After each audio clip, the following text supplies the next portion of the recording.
It's all right.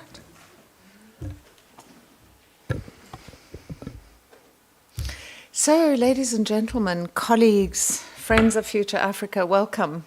Unlike the original program that was shared with you, there's been a slight shift. So I am not Dr. Niraj Mistry. My name is Haida Hackman, and I am the director of Future Africa. And it's a huge pleasure to welcome all of you to today's Future Africa Impact Dialogue. It's really an enormous honor and pleasure for us to welcome our colleagues from Afrobarometer. I am not, with your permission, going to read out the biographies that have been shared with you in the program. So I'm just going to introduce our colleagues, Professor Emmanuel Jima Boadi, who is the founder of Afrobarometer and currently its board chair. Dr. Joseph Asunka, who is the Chief Executive Officer. Both of you are political scientists, I believe. And Shannon van Wyk, who is the Digital Portfolio Manager. I need to understand more about what that means. Shannon, maybe you will tell us. We really are deeply grateful to you for joining us today. Last year, Future Africa hosted an Afrobarometer summer school, and now we have this engagement, and so we hope this is the start of a much longer conversation about collaboration. So the question is, why Afrobarometer? You know, at UP, and particularly at Future Africa, we pursue knowledge for impact. We want to make sure that African research and scholarship has a real-world impact, addresses Africa's biggest challenges, as I predicted. And so we're in that. When we do that, a lot of our focus, most of the time, is on what we call the science policy interface. We at Future Africa pursue impact through transdisciplinary research approaches, right, where you're engaging societal stakeholders. But often in transdisciplinary projects, we want to ensure that the policymakers, whoever they are and however they are defined, are sitting around the table. We often forget, and it's a simple point, but we often forget that policy does not happen in a vacuum. It happens in the context of public opinion and public action. And that is the space where Afrobarometer comes in. I think Afrobarometer works at the science policy practice interface. And that is why there are such valuable lessons for us to learn, not only about what they do, but also their experiences of engaging at that interface. So, what we want to do today in our session, it's a long session, but we essentially have split it into three parts. We want to hear the Afrobarometer story. We want to understand where it comes from, when it was established, what it's doing, how we can engage, what are the opportunities. We then want to get some exciting knowledge sharing about recent findings on issues, I believe, of governance, climate change, and youth. And then we want to have a reflection also in interactive conversations with you about, so what does this mean around engaging with policy? What impact have you seen? How do you pursue that impact? So what is that science policy practice interface about? How do we navigate it? How can we improve and strengthen it? Share your reflections and yours as well. You know, we have people here who are working at that interface, who have experience. So we hope that that will be an interactive dialogue. Good. Finally, to say that two more things. One is that we are going to have a follow-up meeting with the colleagues from Afrobarometer on Thursday this week. And at that meeting, I really want to explore concrete ways in which Future Africa can collaborate with Afrobarometer, not just by hosting summer schools, which is lovely and important, but really to understand how do we access but also influence the kinds of questions that are being asked. How do we establish partnerships? What might that mean?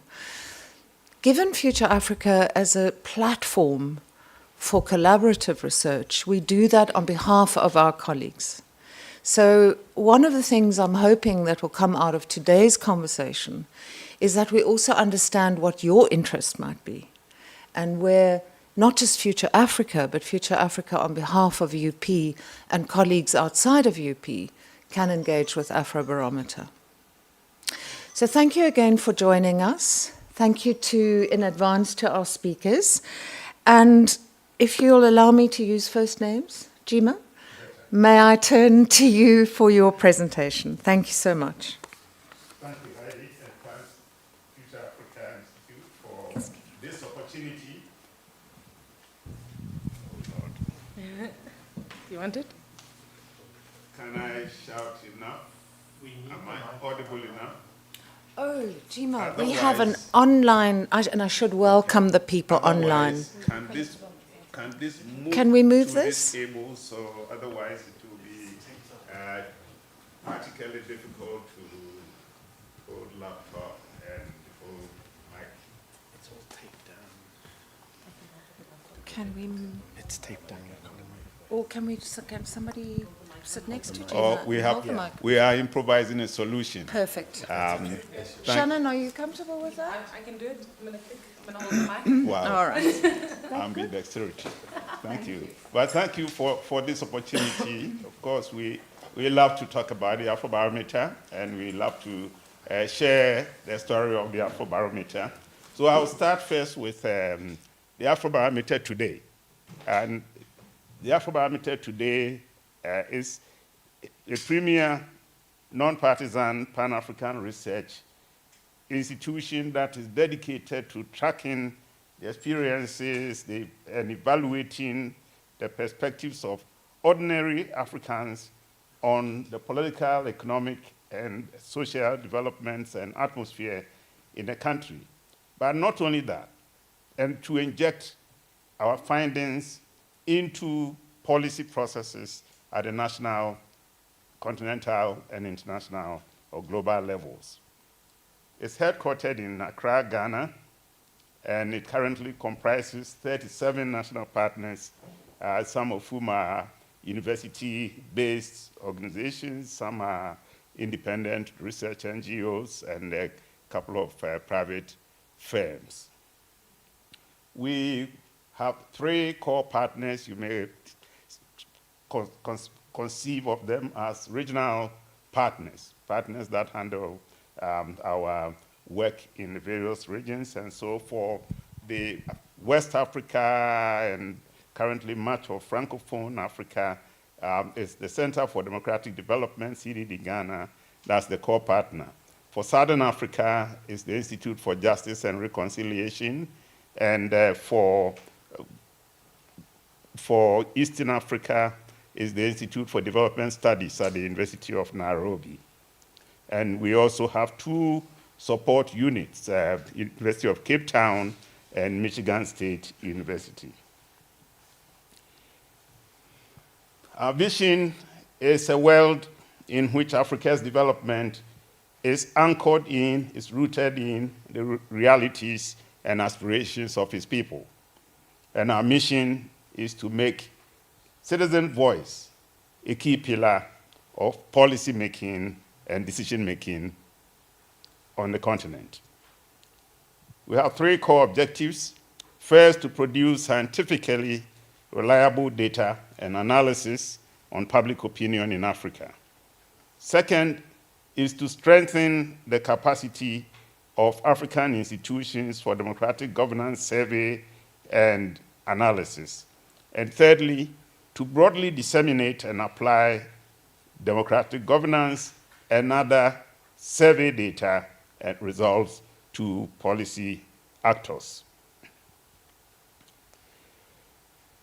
We believe we've achieved quite a lot in about a quarter century of our existence. We have interviewed roughly over 54,000 people across the continent. We have completed surveys in 39 countries. We have worked and done surveys in as many as 118 languages. We have interviewed roughly, in terms of gender balance, 50% of the people we've interviewed are women and 50% are males. We have done many other things in the process, but because we're going to talk about policy visibility and impact, we will sort of leave it at that for now. In terms of the countries we've covered, they are depicted over there. So let's say the Africa we have not covered is the Africa that is shown here in gray. All the other countries we have covered. And we do have ambition to be able to cover many. So for a country like South Africa, we have covered South Africa 9 times. That's in all 9 iterations of Afrobarometer survey, Ghana and others. But there are a couple of countries for which we have our first data point. This will be Congo, Brazzaville, and the Seychelles. So now the real story behind the Afrobarometer. And I think a shorthand way to put it is to say that the Afrobarometer was conceived in South Africa and born in Ghana. Conceived in South Africa on the sidelines of a conference on democratic governance organized by the Center for Public Policy, was CPS, Center for Policy Studies of Professor Stephen Friedman. And so 3 of us are political scientists, or Professor Mike Bratton, then teaching at the University of Michigan State, East Lansing in the United States. Then Dr.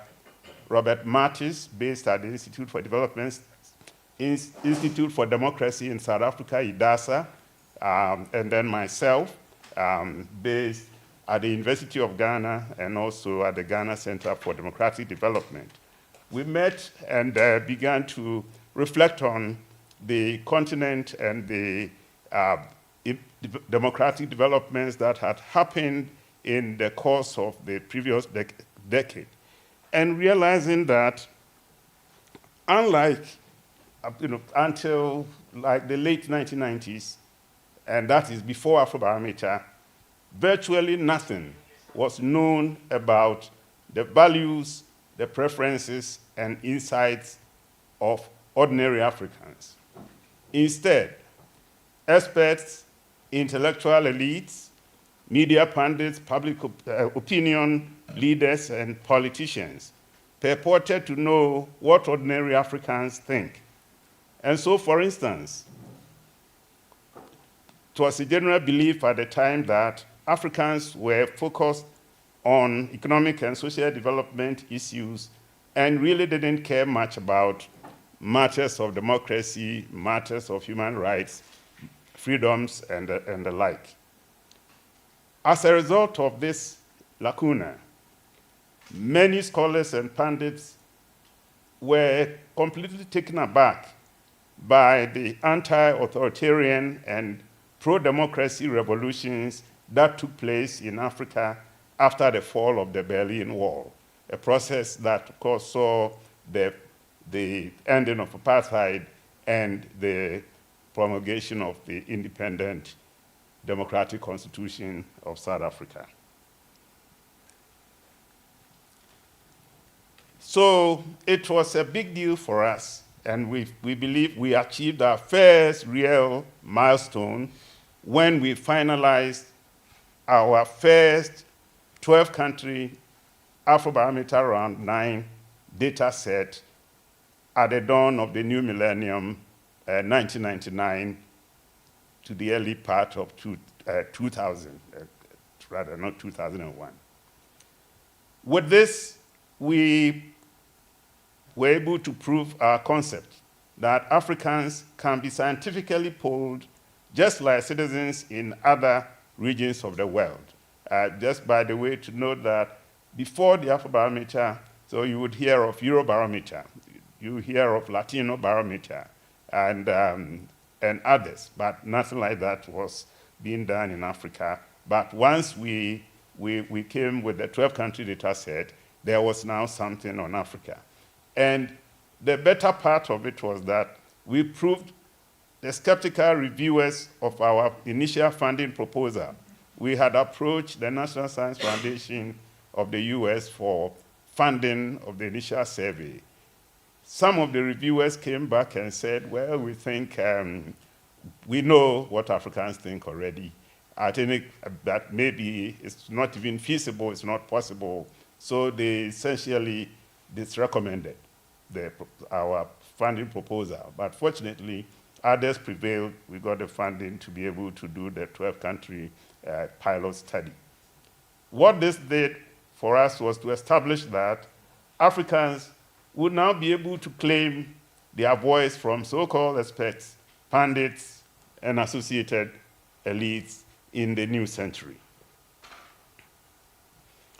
Our second milestone came in 2004 when we have conducted the third round of our surveys.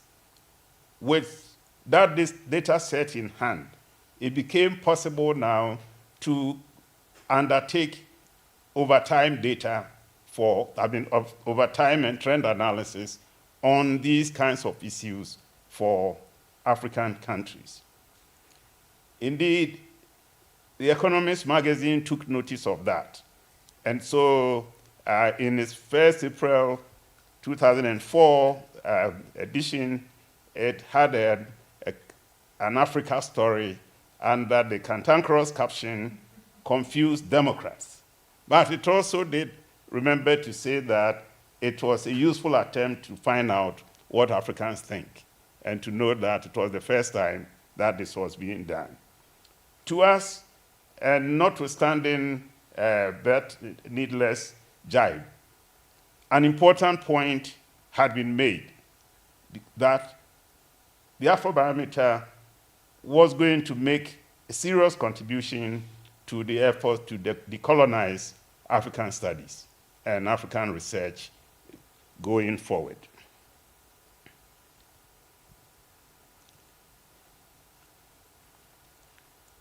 After this, we march into the process of deepening the Afrobarometer's Africanization. Just to back up, to go back a bit. So Professor Bratton, one of the co-founders, had grown up in Zimbabwe, not originally British, but his parents had moved to Zimbabwe pre-liberation and had opted to stay on and to work for the Zimbabwean government and to draw their pension from there. So he had African roots and also teaching African studies. But then Bob Martis is a transplant from the United States, moved to South Africa in '89, and was an expert working for IDASA at the time. So yours truly was the only real African among the group. So when we talk of Africanization, that includes the passing of the torch of executive leadership from Professor Bratton to myself in 2008, and also moving most of the key managerial functions of the Afrobarometer to the Ghana Center for Democratic Development, CDD Ghana, which I headed at the time. But that didn't stop the Afrobarometer from delivering successfully its high-quality 20-country data set for the round 4 of the survey. And I think with that, we also confirmed that deepening Africanization did not necessarily mean diluting standards, and that the standards of excellence that had been established would continue and have continued. Our third milestone was the significant expansion of Afrobarometer coverage from 20 to 35 countries in about 2014, 2015, in 2012, and then in 2014, 2015. There's a bit of a backdrop to this. We were always interested in expanding. But as you notice, we started with 12 countries, moved to 16 countries the next time, moved to 18, and then with round 4, we moved to 20. But now going into round 5, we decided to go for as many as 35 countries. There was a reason for that, additional reason to the fact that we always wanted to expand, but certainly not nearly as fast and with that quantum. The Mo Ibrahim Foundation had by this time decided that it wants to use the Afrobarometer data as a reality check for its governance index. You may have heard of the Ibrahim Index for African Governance, which is compiled every year, and which prior to that was entirely based on expert opinions and also secondary data. And so they took an interest in the Afrobarometer, but they said, well, you do only 20 countries, 22 countries. We really can't use your data unless we cover 54 countries as Ibrahim Index. If you can do at least 2/3, then we can talk. And that is the basis upon which we will fund you. So again, or we continue to fund you. So it was a challenge, but it's a challenge that we were happy to be able to meet. So, because by producing data, a data set that covered as many as 35 countries in the round 5, and then moving to 36 countries in round 6. The Afrobarometer significantly heightened its relevance and prestige as a key resource for Africa research and policy making. And for us as a network, it also confirmed to us that we have the talent, we have the creativity, and we have the drive to succeed if we push ourselves. And that was a good feeling just to know that we have this interest, we have this ambition, but most important, we are able to match our ambition with action. Then we experienced a crisis moving from round 6. So as I indicated, we had gained prestige, we had gained a lot of global attention, we were getting praise left and right, and so on. But shifting priorities of our funders was to lead to severe financial crisis as we were heading into the round 7 surveys.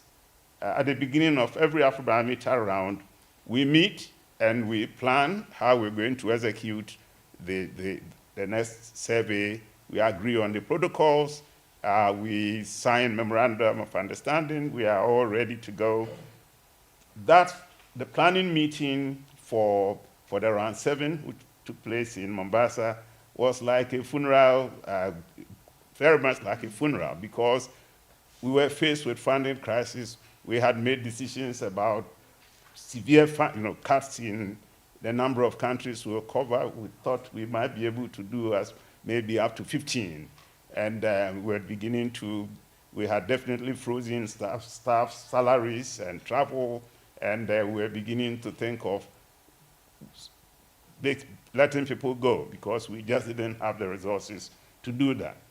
But this existential threat was countered by very generous financial, in-kind, as well as symbolic support from friends of the Afrobarometer, old and new. Among our old friends, the SIDA, that's the Swedish International Development Agency, decided to increase its funding for the next 5-year period to encourage other funders to come on board or to stay on board.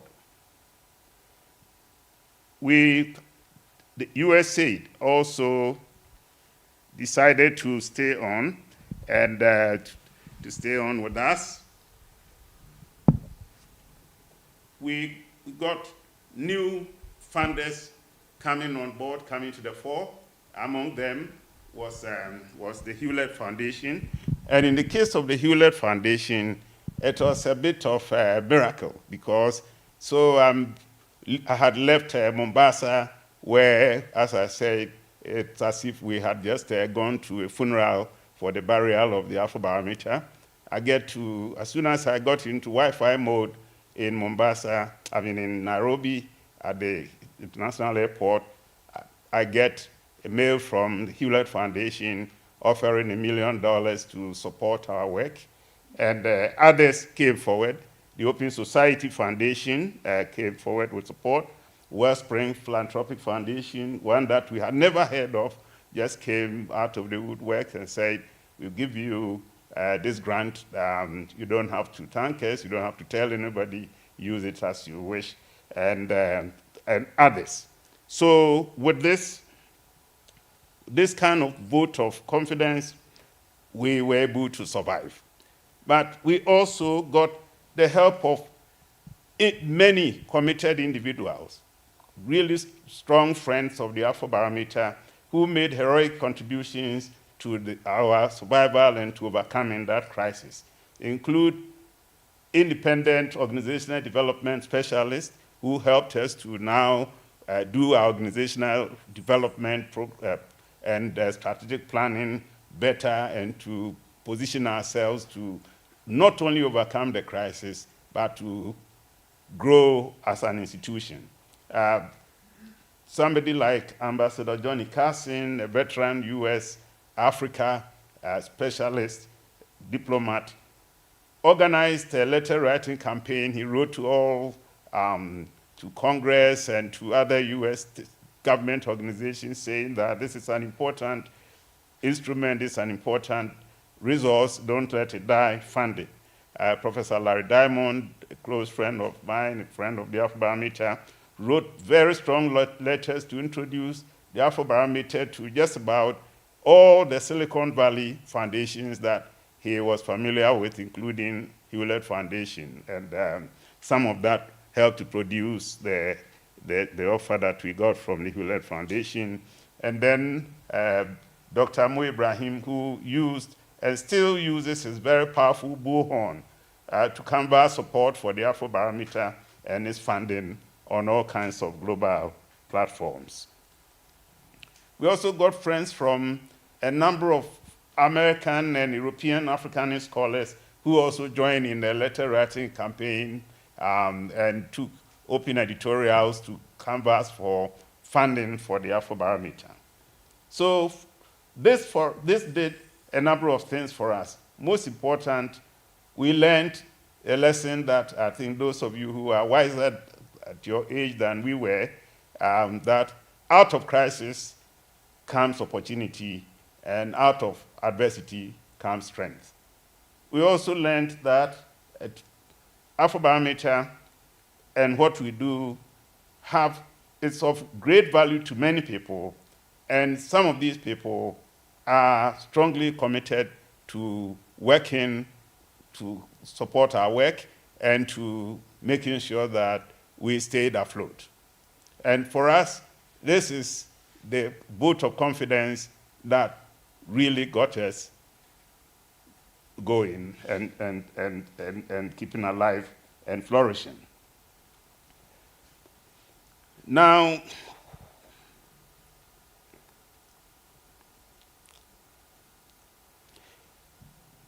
moving forward, the Afrobarometer is now maturing.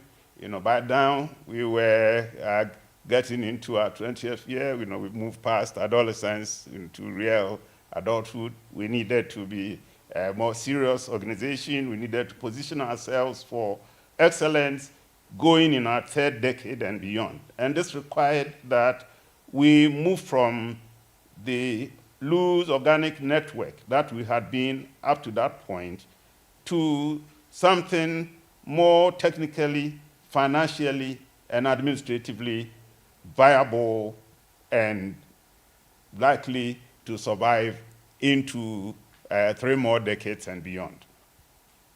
This required that we incorporate as an independent legal corporate entity based in Accra, and we did this in 2019.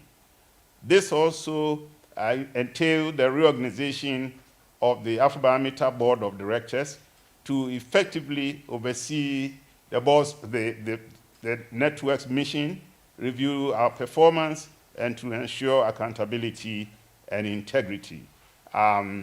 We are lucky to have, as one of our board members, a daughter of South Africa, Ms. Nozipo Badil January, on our board.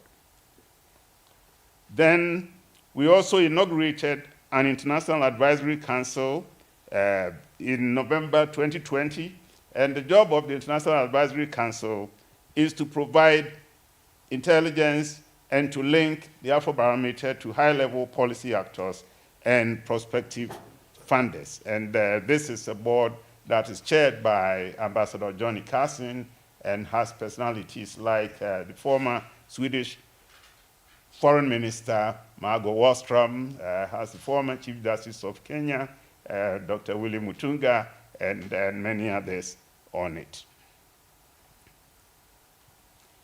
Even more important for us, and what we consider to be our 4th milestone, is the achieving a successful leadership transition. And so with that, the founding leadership, including myself, leadership was transitioned to a new generation of younger, more talented, obviously more handsome, and pretty Africans. And it is in that sweep that Dr. Joseph Asunka took over from me as the Chief Executive Officer of the Afrobarometer. And gentleman there, Felix Biga, moved on to serve as the Chief Operating Officer of the Afrobarometer, and many others. Together with a professional management team, strong technical team, and also extensive capacity building. So by the end of 2021, we had basically completed the process of transferring leadership, both executive, technical, and managerial, to a younger and more talented group of people. And so, and you see the results in the fact that as founders, we now sit back and see the teams move the Afrobarometer forward, navigate the COVID-19 pandemic and the global financial crisis, and achieve key goals of the Afrobarometer, including completing the round 9 surveys in as many as 39 countries, a record in its own right, and expanding the pool of funders and raising funding levels quite exponentially, and increasing the Afrobarometer's footprint. So for me and for my colleagues, it simply confirms that term limits is important, and that the old must give way to the new, and that Africa will thrive and do better if the older generation does not cling to leadership, and that there is life after presidency, as you see me here. Thank you.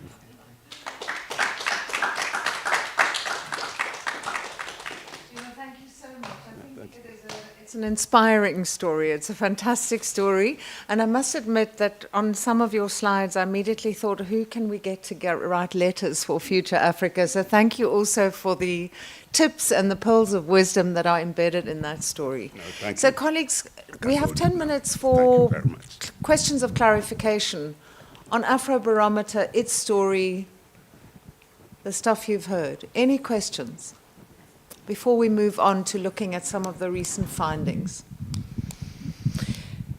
So I do have a question. Sure. I'm going to just impose myself. I'm wondering, I saw in one of your first slides, Jima, you talked about having 37 national partners, and some of those are universities. And I wonder whether you could tell us what does that entail? What is what responsibilities come with being a partner Sure. for a university? Sure. So a typical national partner will be, or even core partner, will be this institute, part of University of Pretoria, but independent enough for you to be, as it were, portable and manageable in terms of reporting and accounting for the resources that are entrusted to you. Sometimes universities are too big to make for an easy partnership. The surveys require, we pass on funds to institutions to do the national survey, and also if it's a core partner to supervise, to manage the regional surveys. That means funds must pass through very quickly, they must be disbursed very quickly, and sometimes university bureaucratic processes can be extremely cumbersome, and we can't afford, after you've taken the trouble to train your enumerators and they are ready to go out and funds are not ready, after some time has passed, they have to be retrained again. It just doesn't work all the time. But a department or a unit within the university tends to work better, or an independent think tank, research think tank. National partner's job is to basically run the surveys within the country, because part of the Afrobarometer DNA was that we don't want to just come and do, fly in, take the data, and then go and sit somewhere and analyze. That is best done through national institutions, so that the know-how will be left in that country. Yes, Nara, please, and then Jason. Thank you very much for guiding us through your journey. It's very inspiring. Thank you very much. And it seems. Nora, introduce yourself. My name is Nora. I am the head of the Public Policy Hub at the University of Pretoria and also in the Department of Economics. We recently launched the Public Policy Hub as of April of this year. And basically our job is to bridge the gap between researchers and public sector, to basically, co-produce that knowledge, entice our policymakers not to make decisions that impact the life of millions just on a ad hoc or thumb-sucking way, but based on evidence. So from what I heard, I seem to hear that when the baton was passed from the US to you and to Africa, there seemed to be a bit of worry in terms of quality, or sort of maintaining that high quality. How did you go about maintaining? Because I sense a bit of pride. I'm actually, you were happy that you maintain and you actually continue and increase the number of countries, the coverage. So what are the steps that you put in place to maintain that? It seems like it was almost like, from what I heard, it was almost like a matter of personal pride that you wanted to maintain that quality. So please do guide us through the steps towards achieving that. Thank you so much. Well, we had the benefit of history also, that Africa is full of examples of former colonized countries.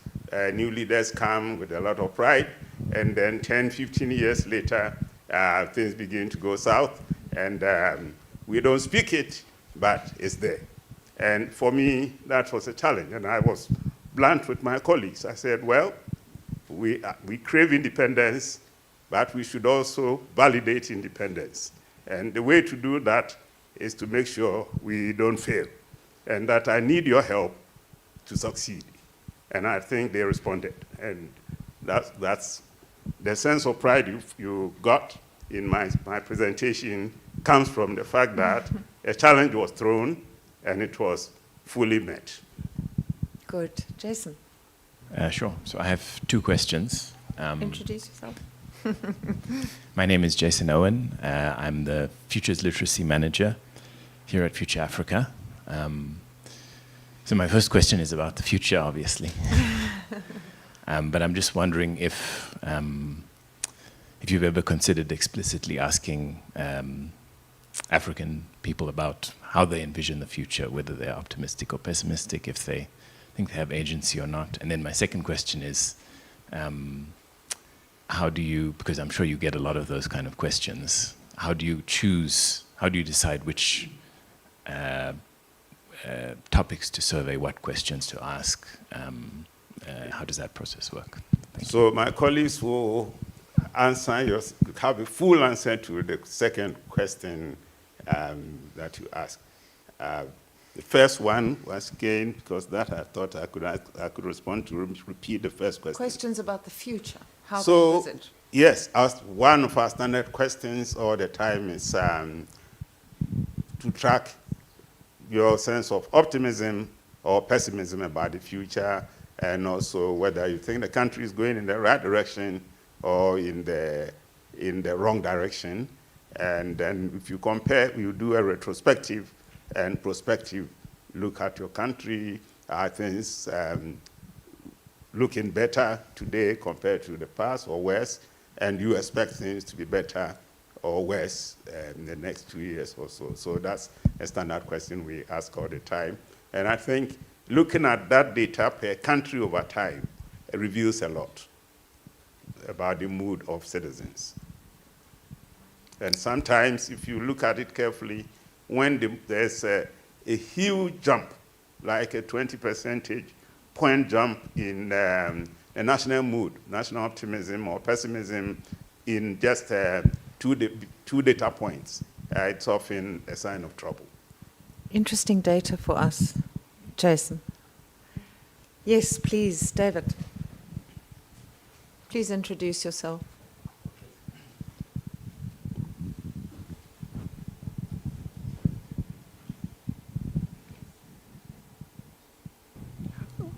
Okay, thank you so much. My name is David. I came from Ethiopia.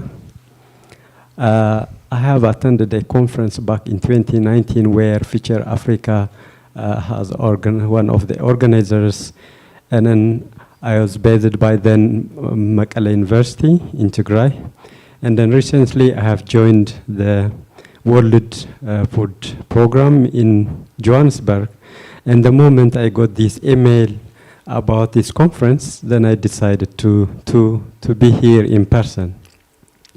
And then the moment I saw about Afrobarometer, and I wrote about that independent NGO evaluating about economic, social, and political thing, and then I say, I have to come here, actually with two hats, the hat of Mekelle University and the hat of WFP. And then with the hat of WFP, we are now facing difficulties where in the RC, for example, and then we are trying our best as a regional bureau in Johannesburg. We are trying our best, but I think funding is becoming a problem. So now I'm really interested in, I didn't see the countries, which countries are you? But I was wondering what is the criteria for selection, and then do you also invest on the ones that are terribly human rights are being abused? So I will be wondering when I say like a coincidence of International Advisory Council inauguration back in November 2020 when the war in Ethiopia broke out, and then that could have, help to tackle this kind of problems. So I want to know more about, your involvement whenever something happened. So for this one, in your analysis, it would have been very good also if you can make a disaggregation of companies, like what you do, what differentiation across the sectors, so that the funders will find to whom to provide the funding. In your studies. And then coming to the university, then we have like Tigray Institute of Policy, we have conflict studies and resolution. So on the behalf of the university, I would like to say that we are willing to collaborate, and that one I can disseminate to the chancellors.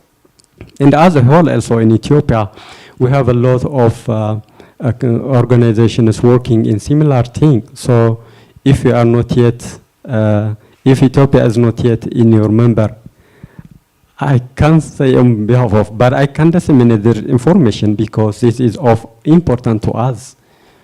So that will be an input to settle down. And then being here in Pretoria, I mean, the peace agreement was signed here in Pretoria. And then this is another input which you are doing is really fantastic. So your input will be much more important to make the peace deal that has been started, but with some limitations in the implementation to be far complete. So on behalf of Ethiopia as well, if you are not there, then you are most welcome. I am really impressed by the activities you have done, but as myself, I'm also the co-founder of a blog called the African Academic Researcher, where we tailor opportunities to help the youngsters and then the whole community, scientific community. So I'm willing to help. Recently, I have organized global awards, the World Agriculture Prize, something. So I'm also willing to develop some kind of awards for those who contribute to Afrobarometer. So thank you so much. It was an interesting piece. Thank you so much. Thank you, David. And let me say that there's conversation for over the cocktails, I think, here. Thanks for your intervention and your comments and questions. Some of a real discourse for conversation offline. So we will, our colleagues and I will engage you when we after this. Also, some of your questions and issues of interest will be addressed in the subsequent sessions. But also to note that, yes, we do have a partner in Ethiopia, and I think at this point we have three data points in Ethiopia.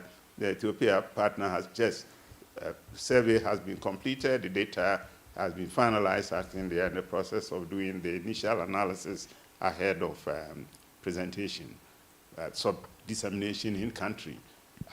And for you and for all, Afrobarometer data is normally available online. You can get the full data set for all the surveys except the current one. The current one will be available, a full data set, maybe a year from now. But all the previous surveys, you should be able to access not just the summary data, but also the full data set. And if you're having difficulty, you reach out to Shannon and her colleagues. They will be able to help you to access it. So long as you are doing Africa work, as long as you are Africa-based, we are happy for you to use the data. And if you don't use it, that makes us sad. Jima, thank you again for starting us off today with a fascinating story.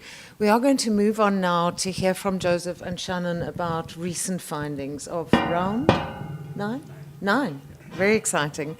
And the first to know. the first to know. And there'll be lots of time still for further Q&A. So over to you, Joseph and Shannon.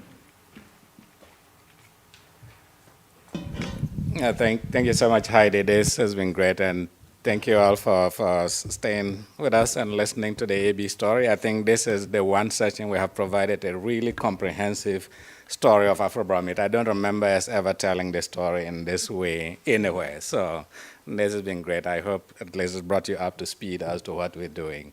So what I'm going to share today briefly, and I'll co-present with my colleague here, Shannon, who leads our digital portfolio at Afrobarometer. Just to share with you what we have found in the current around 9 surveys. The data we have is from 36 countries.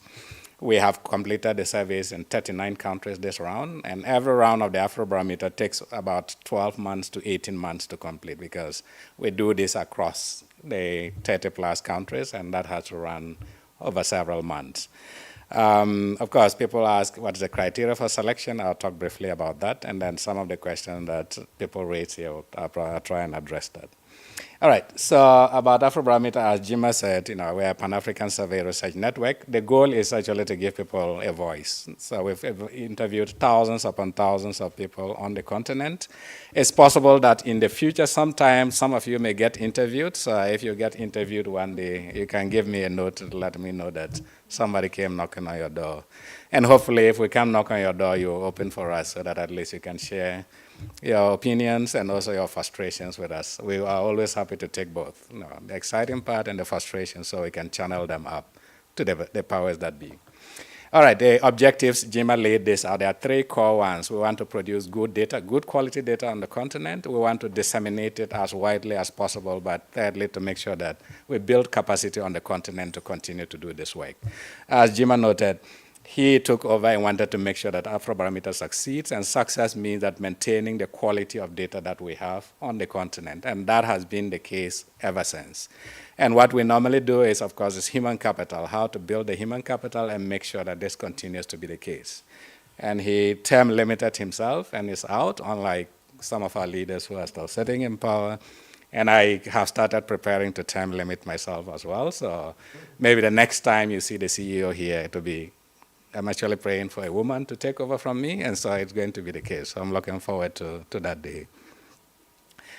All right, so our methodology, our surveys are nationally representative samples. So if you take a data set for any country, it speaks about the mood of the country from that sample. So nationally representative surveys, we target 18 years and above, and this age was chosen largely because of consent issues, but also the voting age population.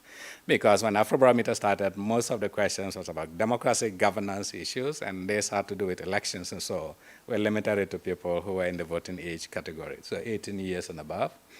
We use a standard instrument, a questionnaire, that allows us to compare over time, so we can compare across countries. So if you ask a question about how people feel about their national economy, then you can compare South Africa to Ghana to Kenya in that sense. But then if you ask that question repeatedly over 5 years, then you can see how South Africans are doing in terms of how they are feeling about the national economy at the moment. All right, the sample sizes vary, so between 1,200 and 2,400, and of course, those of us in academic institutions and do statistics, you know that this gives us a margin of error of about plus or minus 2 or plus or minus 3. So it's always the case that people ask, why don't you expand the sample? Yeah, you can always increase the sample to 5,000 to 10,000, but the marginal gain in precision doesn't change that much. So you just invest more money, but you don't gain enough to be able to justify why you are spending that much money on this. And usually when we present this to politicians, it's always the first thing. You can't tell us 1,200 people in South Africa can tell us what the mood is in South Africa, but of course, those who understand statistics, unless they're just being mischievous, they understand that that's how statistics works. All right, so where do we work and what is the criteria for selection? So there was a question about the criteria for selection. The first key criteria is that there's sufficient political openness. That when we go ask people about what they think about their government, they can tell you and tell you freely. So if there's a country where we know that it is not possible for people to speak freely, then it becomes difficult to really survey.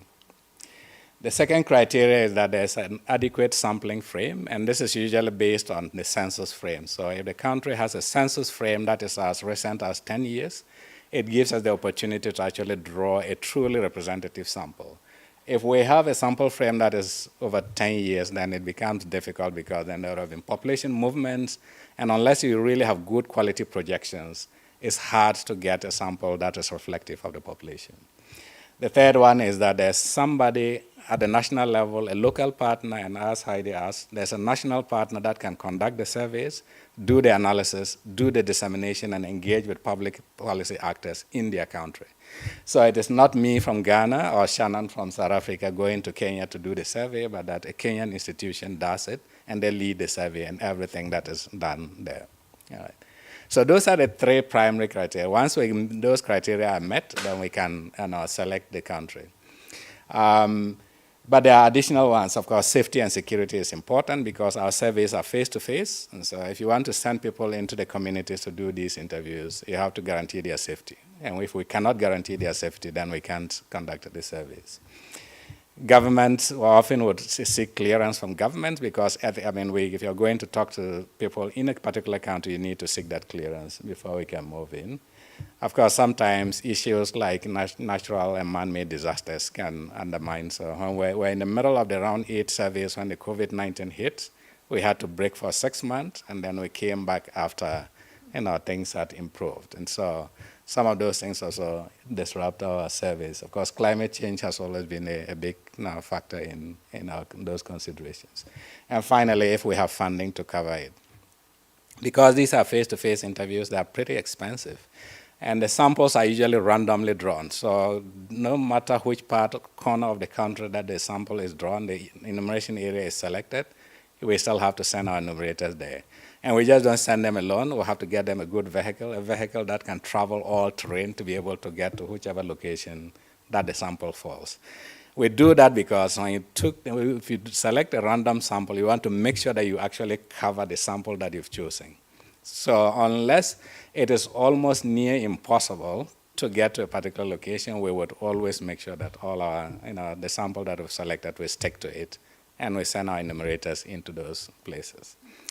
Because if you go on our website, you get exciting videos of the innovation that young researchers have used to get to different places, whether in a boat or a canoe or horseback. Or, there are lots of different ways that these young folks do to get to the communities that we send them to. And that also always shows a commitment to the project of the Afrobarometer, because there's a sense of making sure that people's voices are reflected. All right, so the topics we cover, and this was also another question, what are the topics that you cover? The topics at the top there are the ones that we maintain over time and we're able to track, so democracy and governance, issues about leadership performance, political participation, tolerance. We keep these standards so we can track them over time. But those at the bottom are the ones we treat as special topics. And so special topics are like when we are going into a round of survey, what are the issues that people are concerned about on the continent and what should we be focusing on so that we can get data to be able to inject into policy debates. At the moment, climate change is big, and so climate change is something we cover. This week we are actually in Nairobi as part of the Africa Climate Week, and we have a presentation there on using some of our data. But of course, COVID-19 became a very big issue. Child welfare was sometime a big issue. This time around, going into the next round of the surveys, round 10, we have decided to cover sexual reproductive health and rights, because that has also become a critical issue, partly because of what has happened in the US with Roe v. Wade, but also the fact that now we need to have that data on the continent anyway. There we go. So what we're going to highlight to you today, and to keep it brief, is we'll share some results on the democracy and governance issues, and then we'll touch very briefly on the youth issues as well for you, but we're more than happy to respond to any questions you may have. And as I say, what I'm going to present here is probably just going to be 1/10 of what we have in the Afrobarometer, because we cover so many topics. Jima mentioned that you go onto our website, you can download the data, but there's also a tool on our website that you can actually do the analysis directly yourself. It's called Analyze Online. Click on Analyze Online, choose any country, choose any question, and you get the results yourself. You can create a heat map, an Africa heat map, to see what is the rates of corruption, perception across the different countries. You can get a heat map that shows you that on the countries that we have covered. All right, so Jim already mentioned about our performance in the round 9 surveys. So I'm not going to cover that. So here are some of the selected findings. Briefly, first of all, support for democracy. So often one of the key questions we ask Africans is, there are many ways to govern a country. Which do you prefer? Is it democracy, some other alternative, and then or something else? But of course, across the continent, in the 36 countries, there is still solid support for democracy. So on average, we have about 66% of Africans saying that they support democracy. Okay, and that's on average. But you can see that there's a lot of country variation, from as high as 87% in Zambia, because this was also done at the euphoric moment of Zambia when HHKM became president, and of course all the way down to Somalia. And then South Africa is really a concern for us, because when we started conducting these surveys, as Jima mentioned, from 1999, South Africa used to be in the 80s and 90s, And now we are recording less than 50%. And so that's a big concern in terms of general mood in South Africa. Okay. So this is what I meant by once we ask a question, then we can compare across countries how people feel about democracy on the continent. Not to be disappointed, because on average, we still have a solid majority support. So that's a good news to take away. All right, the second piece is often we don't just ask about support for democracy, but whether or not people reject the other forms of governance. So one-man rule, one-party rule, military rule, and of course, their support for democracy. You can see that when it comes to one-party and one-man rule, it is flatly rejected, almost close to 90%. Military rule, not so much, It's still a solid majority for sure, but it's not as strong as it is with one-man and one-party rule. Okay. All right, but when we look at several of the democratic norms that we would normally talk about, whether it is elections, presidential compliance, that's rule of law, presidential term limits, as Jimmy talked about, and the like, solid majorities on the continent support all of these democratic norms. Africans want to see their presidents bound by term limits. They they prefer accountable governance, they support multi-party competition, and they want to see elections as a mechanism for changing leaders. And so those norms are very strong on the continent for sure. One thing that has made us to believe that the support for democracy is deepening on the continent is the support for accountable governance. It used to be much lower in the 50s, so 53% at the beginning, that do you want a government that is accountable even if it's not effective, or you want an effective government even if it's not accountable? And then the things have switched over now. People want accountability and not just effectiveness. Okay. All right, so in terms of how much people are getting from their governments, like the supply side of democracy. So there's a demand side of democracy, what they want, and the supply side, what they are getting. And so this question asks us about the extent of democracy. How do you rate the extent of your country's democracy? And this is what we get. Averagely, 46% say that their country is either a full democracy or a democracy with some problems. And this varies from Gabon, which is 15%, because they think absolutely Gabon is not a democracy, and of course, it is not a democracy now. So, and then all the way up to, of course, Tanzania and Zambia are way at the top there, where Tanzanians and Zambians feel that the countries are full democracies at this point. Thank you.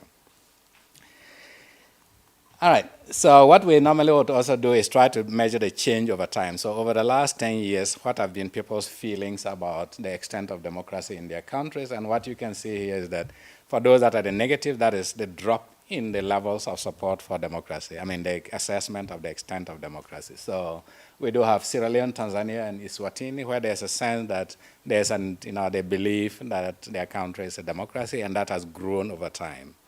In Mauritius, Mali, Botswana, and Guinea, people believe that their country is a democracy has actually dropped over time. And we did write a paper on this, particularly pointing out Botswana and Mauritius. Like some of Africa's strong democracies seem to have suffered an erosion over time in the views, in people's views. Right. The other question is, are you satisfied with the way democracy works in your country? Maybe I should have asked that question before putting this data up to you people and say, are you satisfied with the way democracy works in your country? But this is the picture we get from the continent. So across the 36 countries, Gabonese are at the bottom there. They were not just satisfied with democracy at all, only 7%. And then, but all the way up to Tanzania and Zambia still flying high up there. Zambia partly, of course, because of the euphoria. But South Africa, I think, lies somewhere at a quarter. 25% of South Africans are satisfied with democracy in the country.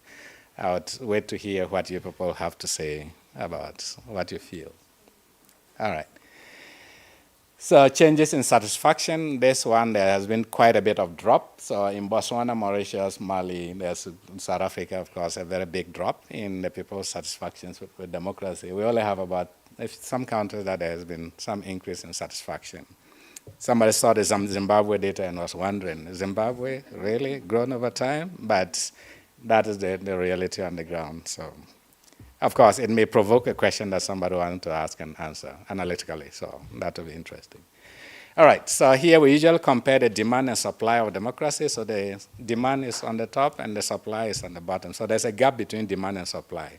We are hoping that one day these lines will cross in some way, that democracy, the demand for democracy would match that of supply and maybe surpass it at some point if African governments are really committed. Maybe when they hand over to younger people like many of you, things may change, but keeping our fingers crossed for that day. All right, so is democracy in trouble, given what we are seeing? When we ask about the changes in support for democracy, how much do you support democracy? We see that there's quite a drop in some of the countries. Mali, Burkina Faso, South Africa, Namibia, there's a big drop in people's support for democracy. Sierra Leone, Tanzania, Uganda are at the top, where there is some confidence at least. And then changes in to what extent do you reject military rule? And this is over the last 10 years. You can see there is only in a few countries, actually only in 2 countries or maybe 3 countries that we see a significant change where people still continue to reject military rule. The vast majority of countries, the rejection has dropped. Like people have relaxed the way they used to oppose military rule at this point. And at the bottom there we have Burkina Faso, Mali, Cote d'Ivoire, Niger, all at the bottom there. Of course, we've now seen what has happened in Niger, and Gabon is also sitting somewhere there in the back of the middle. So it's a sobering picture to see, because at the beginnings, rejection of military rule was much stronger. So this time around, we asked the question, should the military intervene if elected leaders abuse their power? And I should have put this question to you people before I started talking. If your elected governments leaders abuse their power, should the military come in? And the majority said yes, 53%. All right. And you can see it does vary across the countries. I mean, Tunisia and Mali in particular are particularly high.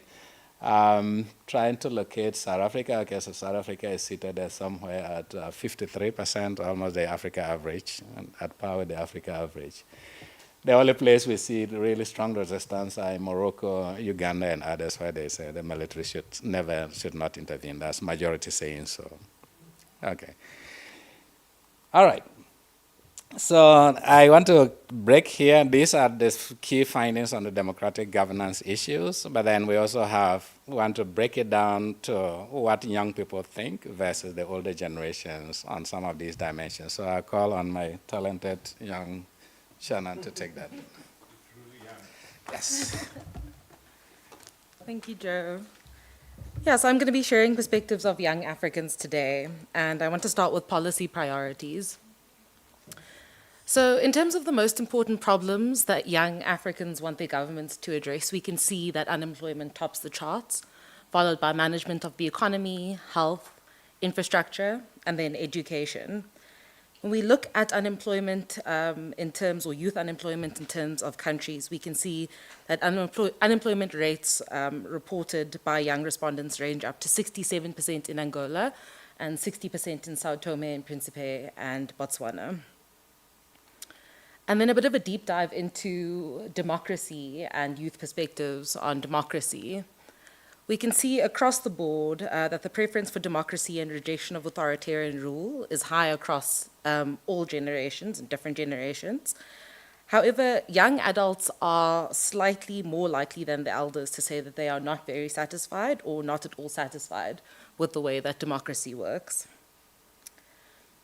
And then, as Joe has discussed, even in terms of the youth, one troubling sign is the low popular opposition to military intervention in politics.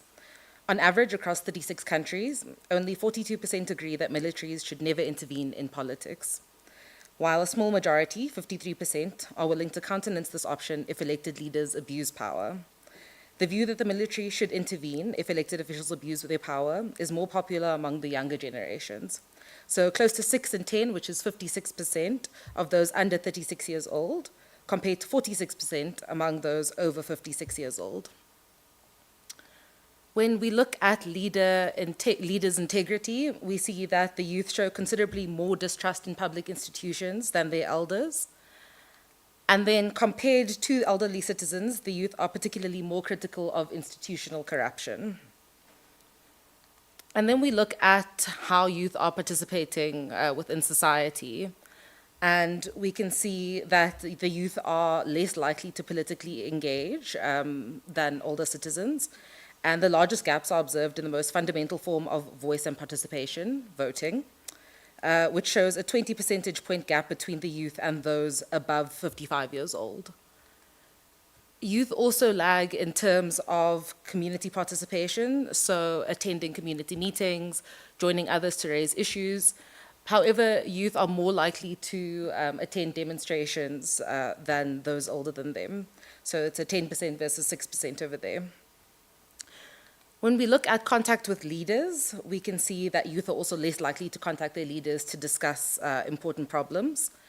And then when we break that down in terms of gender, we see a huge divide between the way that women participate versus men. And then we see this gender gap again in youth contact with leaders.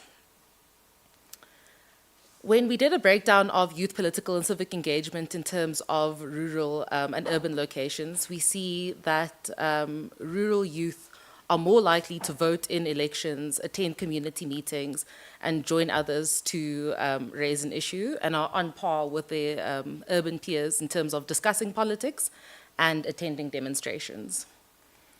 And then lastly, when we look at that same breakdown in terms of contact with leaders, we see that rural youth are more likely to be in contact with their political and their traditional leaders. I'm going to hand back over to Joe. Thank you very much. All right. So anyway, I think we'll just stop there. This was then to show the young people's perspective, and given that Shannon is a young person herself, she might be able to answer all the questions about young people. So thank you so much, and back to you.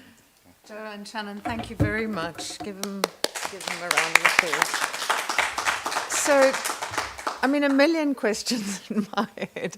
Let's take 10 minutes again before we move on for any specific questions in response to Joe and Shannon's presentations. Nara. Thank you very much to Joe, for your first name basis, for the presentation. I just wanted to have a bit more information about taxation. And then I mean, it was great, first of all, to share those pictures of the enumerators actually working with the local communities. What is the average time they spend with one person? That will be interesting to know, to actually conduct the whole interview from beginning to end.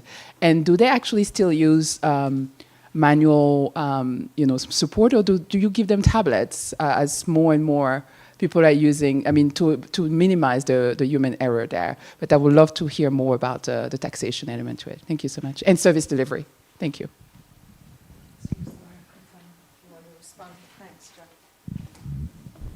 All right. In terms of taxation, yes, we had a module on taxation, I think round 7, and some bits of it also in round 8. So if you download our round 8, so also round 7 questionnaires, you will see extensive questions about, and that was largely because we wanted to see the social contract between citizens and their government. So there's a lot of data on that.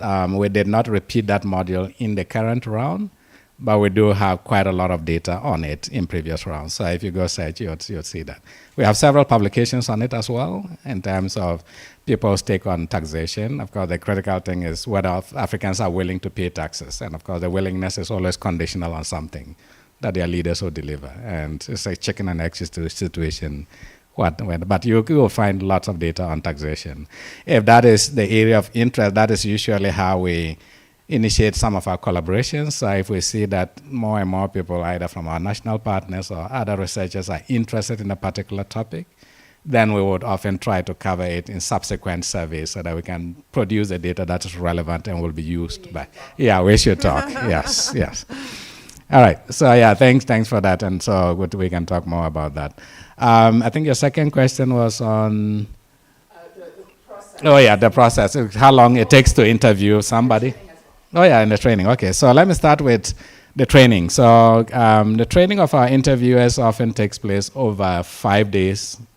And what we do is we train them in everything. We have, well, we would call it our religious book, is our survey manual. The manual is very comprehensive, and down to the point, step by step, what is supposed to be done at each stage of the interview process.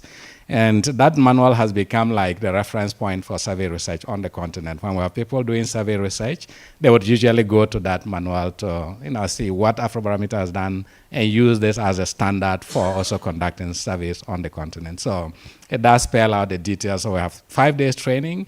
Of course, we do train them on all the aspects of the survey work, interviewing skills, sampling, because they have to do the last bit of the sampling, which is selecting the respondent in the household. And the protocols around how to do that selection is clearly spelled out for them. And the training emphasizes that. We started off with paper and pen from 1999 because it used to be the mode of everything. And now, of course, we've shifted onto technology. So it's now computer-assisted data capture that we use. All our interviewers get tablets, so they go onto the field, they use the tablets. The good thing is it then allows us to have good quality control in terms of where they are and where they say they're collecting the data from, because you can see the GPS locations of where they are. And when they're moving from one house to the next, you can actually see them move, because as long as the tablet is on and the program is on, you can see them moving from house to house. And you can go back and trace which houses they entered and where they conducted the interviews. Of course, for making sure that there's protection of people's privacy, you don't reveal which household that the interviews take place, but you can always, from our data management team, see where people are located at any given time. How long does it take for the interview to complete? Sometimes it ranges between 45 minutes to 90 minutes. Okay. Sometimes it can take more than that, but the average is about 60 minutes, I think. We often say that we have 100 questions on the instrument, but in reality, it's probably like 300 questions because of A, B, C, D, and E that comes in there. And the good thing is, we often have people who just want to talk. Because if you ask somebody, what do you feel about your government? It just opens a can of worms. It's like, where do you want me to start? And then they want to tell you all the story. That's why sometimes some of the interviews can last over 90 minutes. And in some cases, they actually want to detain and cook for you.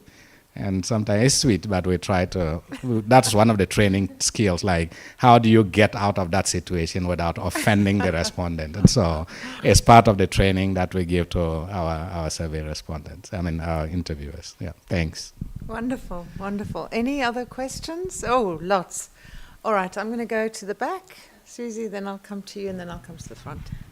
Thank you very much. It's quite interesting. I'm Leni Tabarak. I'm a senior lecturer at the University of Pretoria in Economics Department. I have some question, a specific question, how you collect the data. My first question is whether the data is a panel data or not. Are you following the same respondent over time within the country, or it's a repeated cross-section within a country? I'm thinking that, now we have phones and GPS available, right? It would be interesting, I think, to make it panel data if it's not. I'm quite interested on the specific topics like NARA, right? My question is, who decide the specific modules? Let's say, some of the special modules are obvious, right? COVID is quite important, gender equality, it's a cross-country problem within Africa. So we need that. But there are also some specific things within Africa, right? We are not all the same. So my question is there any room to collaborate, for instance, to include a module in a specific country? And if yes, how does it work? My last question is the GPS information data. I am a very micro person, and I tend to merge different data sets. LSMS with DHS data, for instance, right? Because GPS data is available. So if I want to use Afrobarometer, is the GPS available? Of course, it should be offset, right? So that I don't identify individual households. But is it available for researchers? Yeah, thank you so much.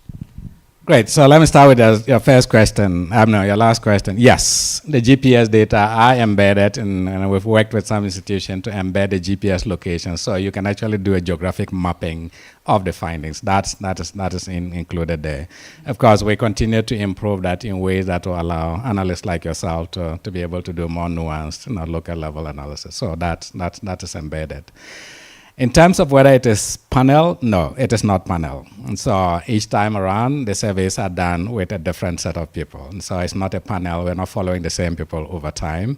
The value, of course, what we are beginning to do now is anytime we interview people face-to-face, we ask them to give, if they can give us their phone numbers. So in future, we may do follow-up surveys. And I mean, surprisingly, in many countries, we do get a lot of responses. People give us their phone numbers. So we do have a phone bank, which we are building now. So over time, if there's a need to do any panel at all, we may be able to do that in future. But for now, our surveys our approach is that we don't do panel surveys, right? And then I think your second question, if you can remind me.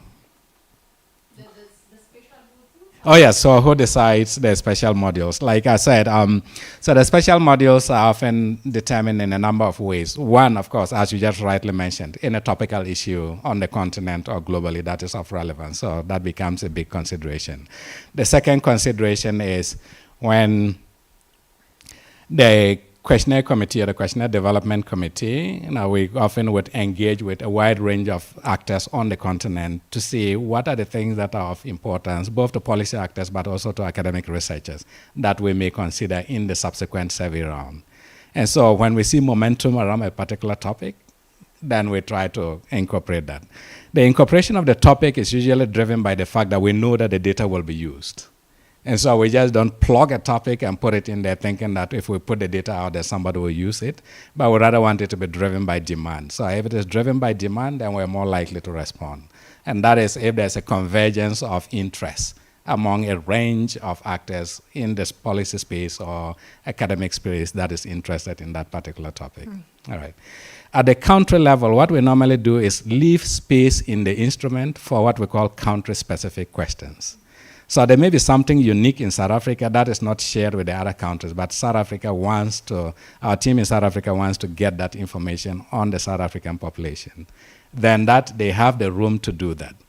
And so if you are working with our national partner here in South Africa, so our colleague Jan Hofmeyer from the Institute for Justice and Reconciliation, of course Shannon, both at IJR, if there's something unique about South Africa that we say, we need to get this data and see how citizens feel, then you can talk to Jan to say, okay, we have this interest. Is it possible that we can take one of the spaces of your country-specific questions and ask that question? If they are willing, of course, that can be done, and then you can get data on that particular issue on South Africa. All right. Thank you, Joe. Susie? Please introduce yourself. Thank you so much. My name is Susie Munialo, and I'm a postdoc research fellow under the Food System Sustainable domain at Future Africa. And sorry, I came in late. We had a meeting. Apologies for that. So quite interesting findings on democracy.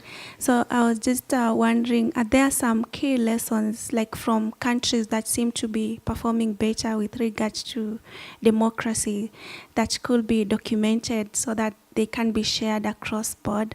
And the other question was, why is it that the urban youth are less inclined to contribute to topics around democracy compared to the rural youth when the issues seem to cut across? Yeah. Thank you so much.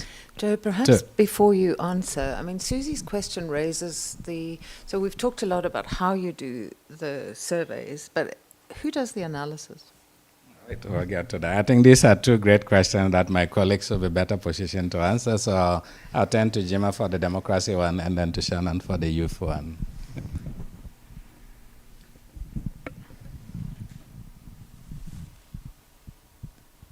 Kindly repeat the democracy question again. Yeah, like in the presentation, there are countries that seem to be performing better. For instance, Tanzania and Zambia Are there some key documented lessons that could be borrowed so that other countries can also learn from them? And then why are the urban youth less likely to contribute to topics around democracy compared to the rural youth? So, I mean, I'll just hazard an answer because, you know, when it comes to specific questions like this, it takes a lot of analysis and it's a huge data set.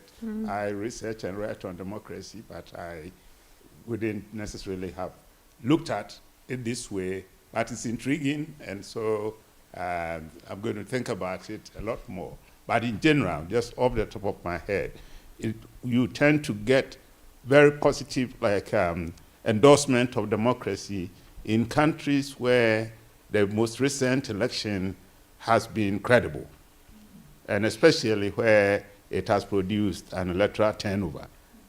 Somehow, electoral turnover seems to raise the level of confidence and appreciation of citizens in that country for democracy. And I think the timing of the survey in Zambia coincided with the honeymoon period of the Hichilema administration, with all the drama that had taken place before that election. And then in the same way, Tanzania, this was post-Magufuli and some of the honeymoon that the new president was enjoying. So that often helps.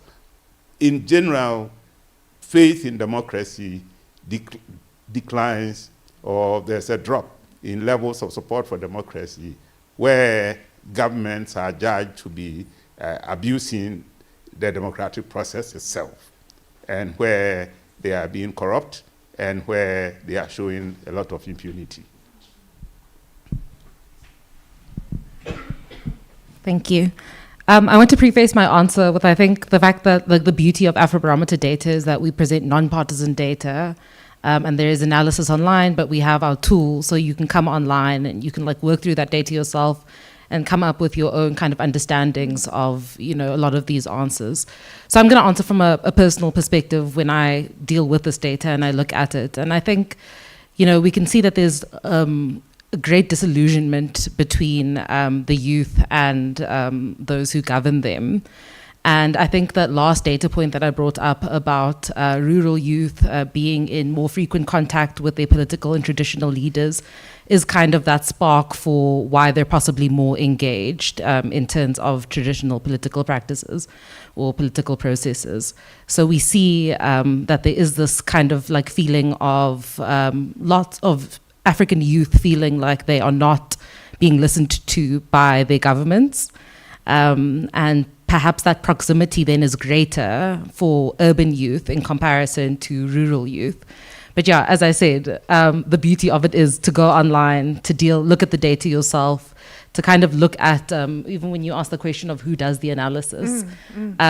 So anyone can go on and do the analysis, and you can actually submit papers as well to our editor.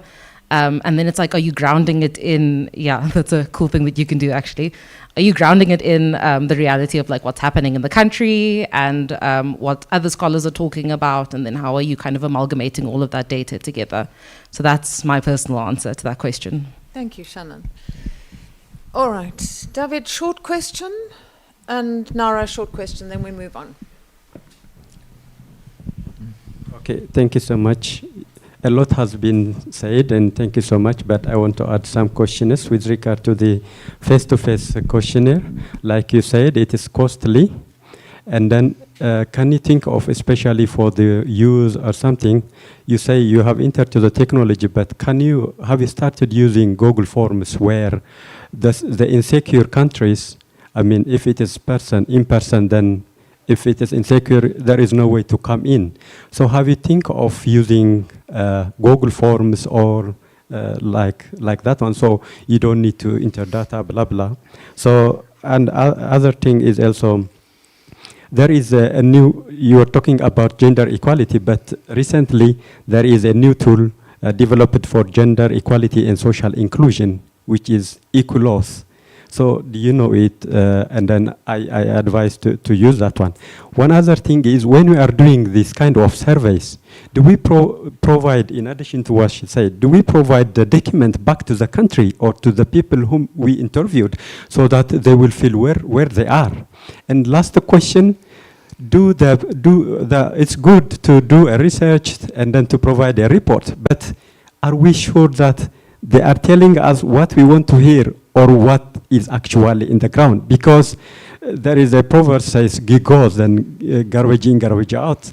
So, in a place where there is no democracy, do you think that they will tell you that there is no democracy? So, there is a need to do a lot in explaining yourself that you are an independent NGO. There is nothing. So, on that point, what we all doing is basing on what they tell us. Do they tell us what is the reality, or do they tell us what we want to hear? Because that is a magic in questionnaire development. Thank you so much. 4 big questions. Right, those are 4 humongous questions, but I do think, of course, some of the conversations can still continue after this. The key thing, getting to your first question about whether we consider using phone survey technology, yes, so that we are now piloting and we're building a phone survey methodology for the continent. That would work well. Of course, if you look across the different countries we cover, phone penetration is very different. In some countries, up to 90%, others is less than 50%. So you want to be careful that the views you are getting is reflective of the entire population and not just people who can afford mobile phones. So that's, of course, the mobile phone is telling me it is alive and kicking. But that's where we are headed now. As phone penetration becomes higher, we would have developed a methodology that would work effectively on the continent. We've seen people use phone surveys. Yes, that is cheaper. But the quality of the data you get is often suspect. And so we don't want to jump into that at the moment. Okay. In terms of whether or not, when you ask people, are they telling you the truth or they're telling you what you want to hear? And that is where the rigor comes in, because Afrobarometer, we are very rigorous about our approach. And I'll challenge you, go and read our survey manual or our religious texts in that sense, and you will see the extent to which we go to ensure that we get really good quality data. As I said, if we are in a country and we know that people will not speak the truth, we don't survey that country. That's why we are not into all 54 countries at the moment. Right. In terms of survey questionnaire design, we've done this for almost close to 25 years, so we do have the technical understanding of how to design questions in a way that will elicit the right responses from people. We iterate, we pilot, and we make sure that the questions are asked in a way that people would understand and respond. The key thing is that we often translate our instruments into the local languages. So any language that is spoken by more than 5% of the population is a written language. We translate our instrument into all those languages so that everybody at least can answer, and even in the very minority communities, minority spoken languages. All right. Thanks, Joe. Nara, you had a short question. Very short, promise. Joseph, we realized with the survey, I think round 6, 7, 8, that you seem to have put a bit of a firewall in the sense that we need to request the data, and it takes a while. I was just wondering, is this just a punctual thing, or are you trying to build some walls there? What's happening? And we actually had us a bit worried. So what's happening, especially what the length of time? I'm trying to understand the behind the scene here to make sure that it's truly available, because to make that a true public good. Thank you. All right, thanks so much. This is news to me, because I know that the data is publicly available and you can download it. You don't really need to request anything. From round 1 up to round 8, all the data should be available. Even the current round of the surveys, the individual country data sets are there. What we often embargo is what we put together as the merged country data in a country. So the continental data set is often embargoed for a period of about 1 year before it is released.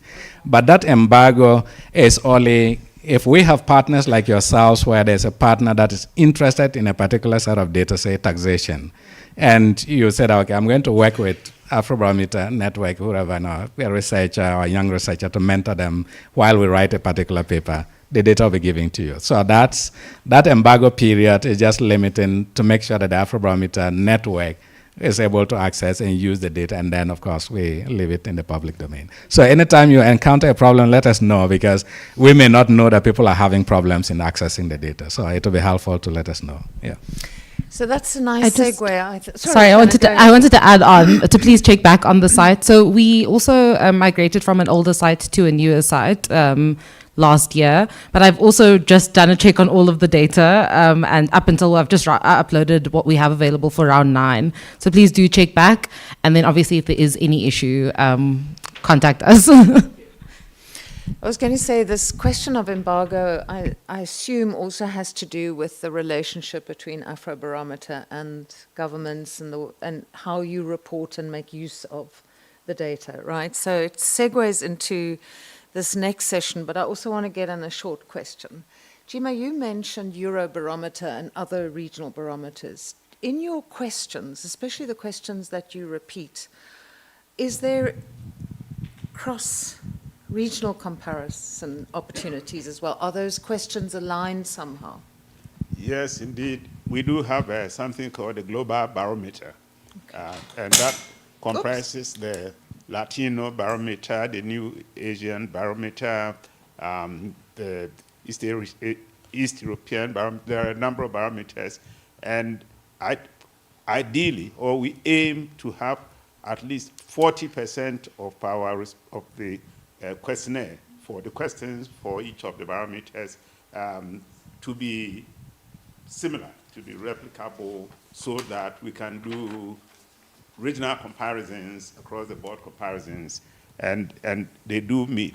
Unfortunately, you may not come across too many global barometer reports, because many of the other barometers are run by academics, and so, but it feeds into their research report writing and book writing, and so that tends to be ponderous and way behind the speed with which Afrobarometer generates its data. We do roughly every 2 years, 2.5 years. Some are doing like Arabarometer, maybe 5 years or something, and the like.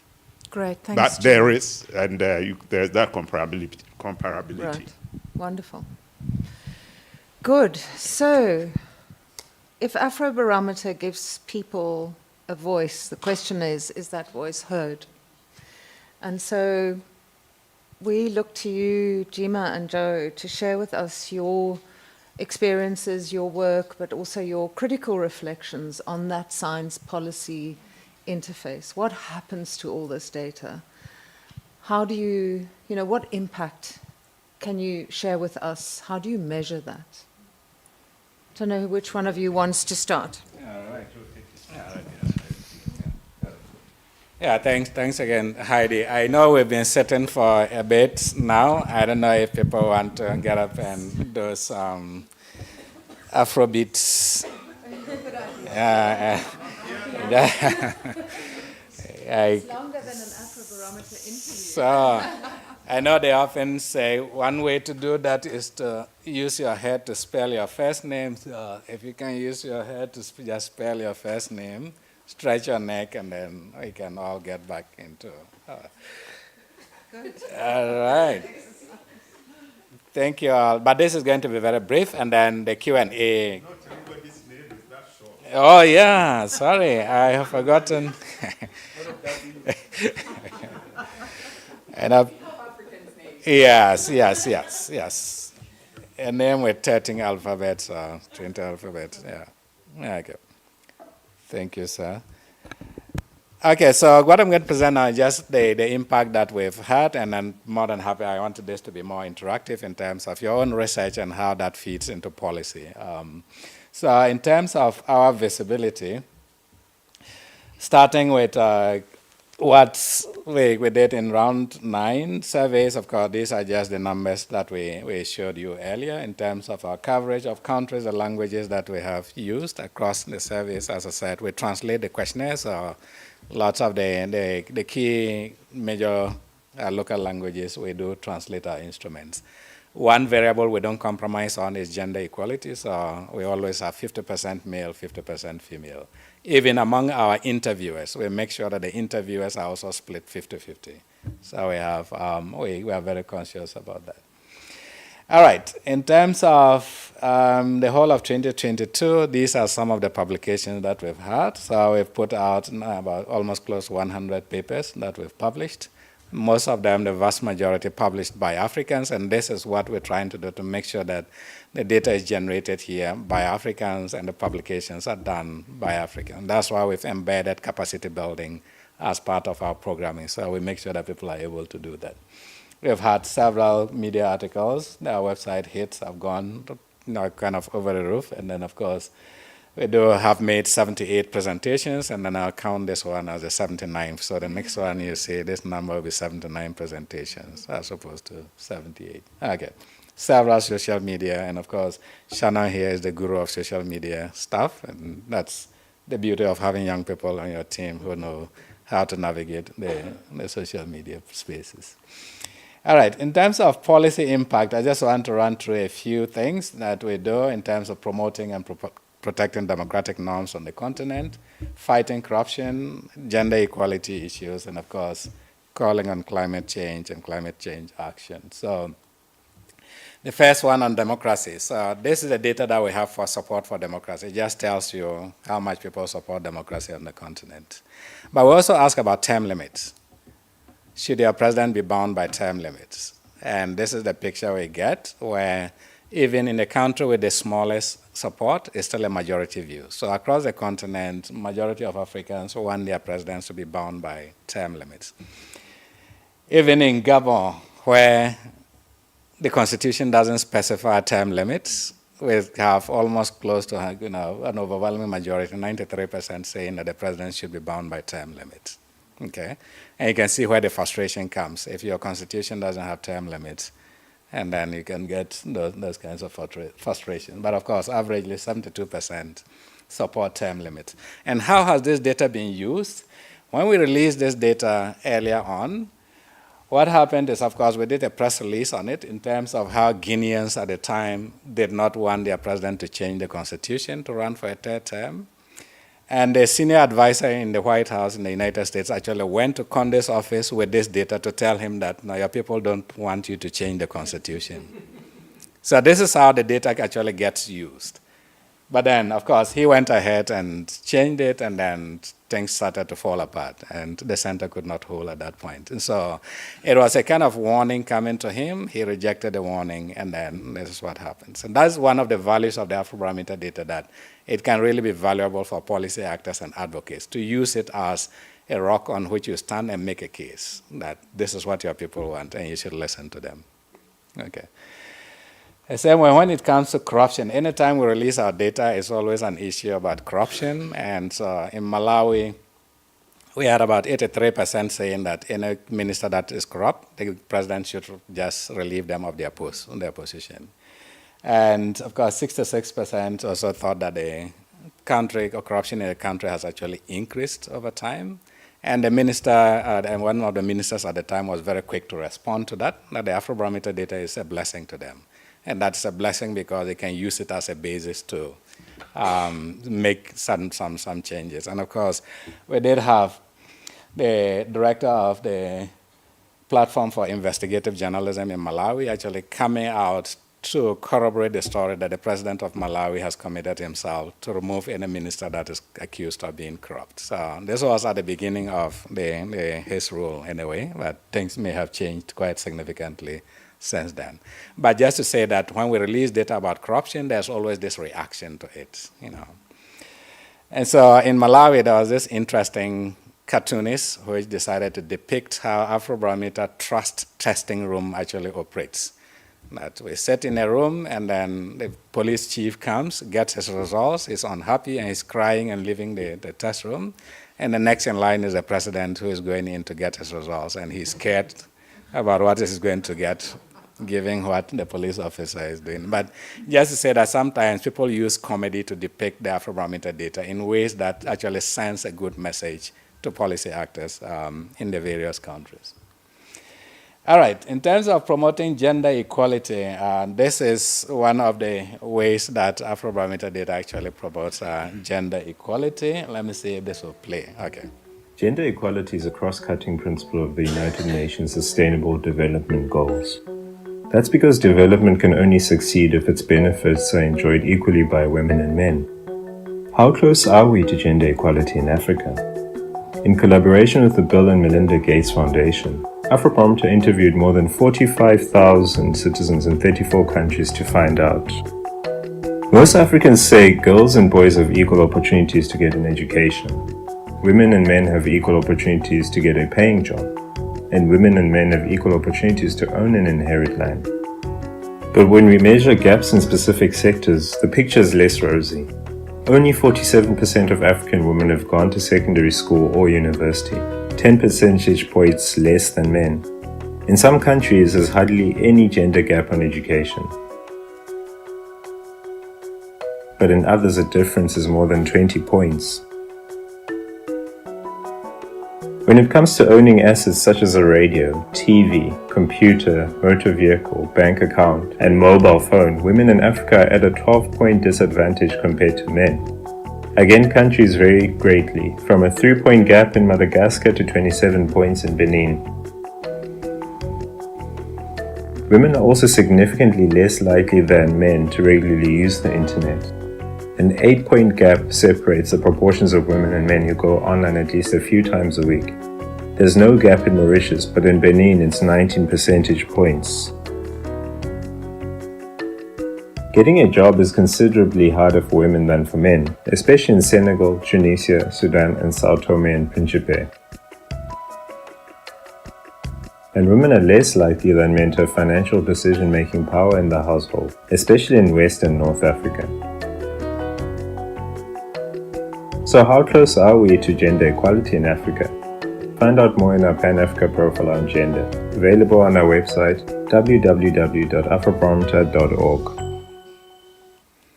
All right, so that's one of the ways that we, highlight some of the issues that we have, especially when it comes to gender equality. The main story here is that when it comes to people's views about democracy, governance, and what they want, we don't see any gender gaps.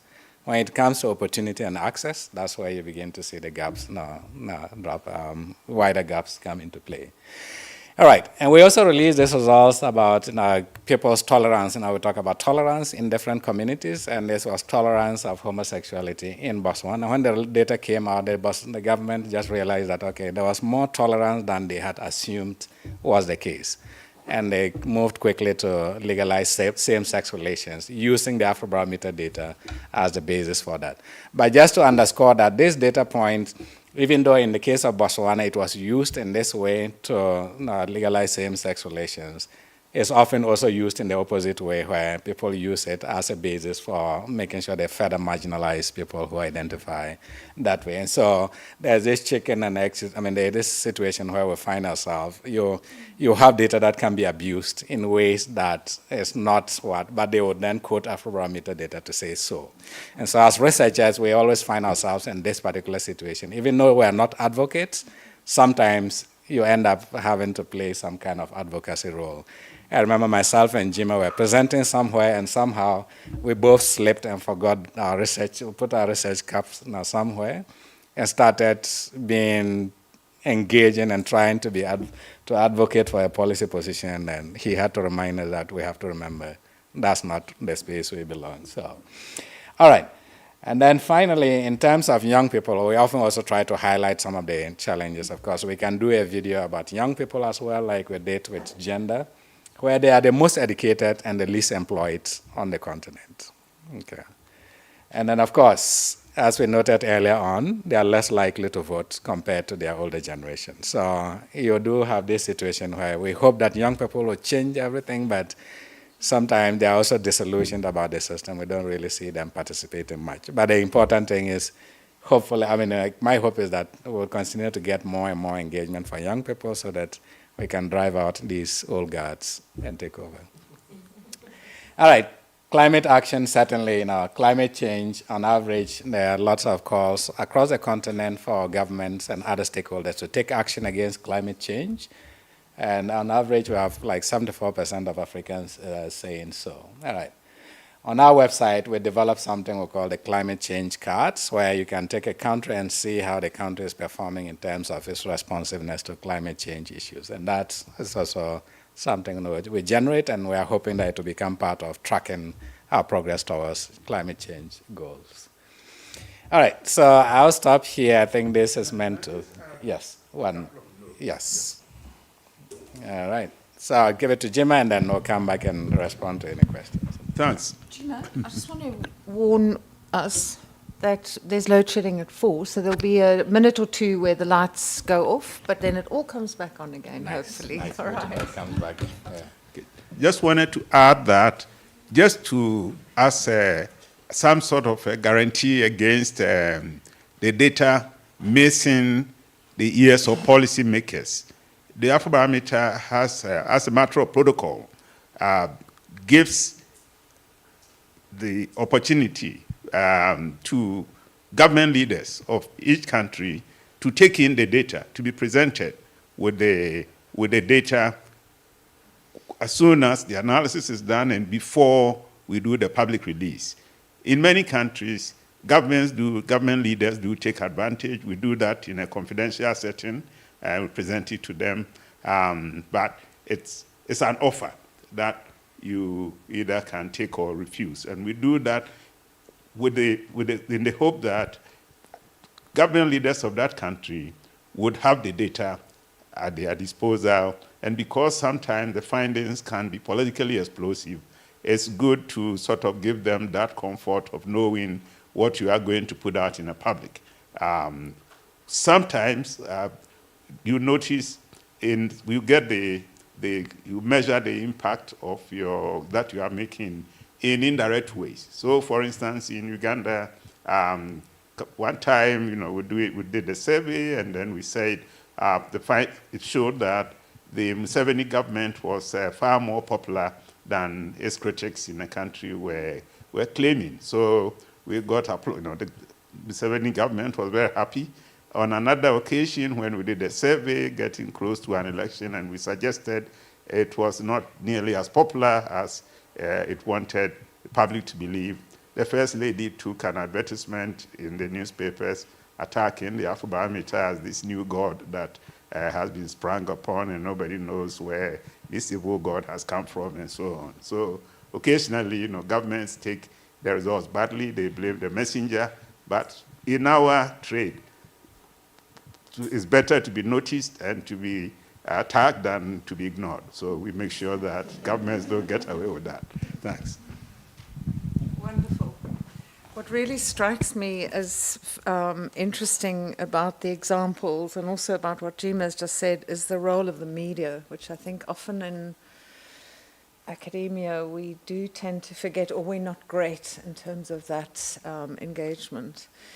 So, colleagues, open for discussion, the science policy practice interface. I must just say, I also think, I'll come to you in a sec, I also think what's interesting is, Future Africa and a lot of us at UP advocate and pursue the transdisciplinary approach where we are co-generating knowledge, co-creating knowledge with societal stakeholders. And it's difficult to understand the impact that has ultimately on policy, for example.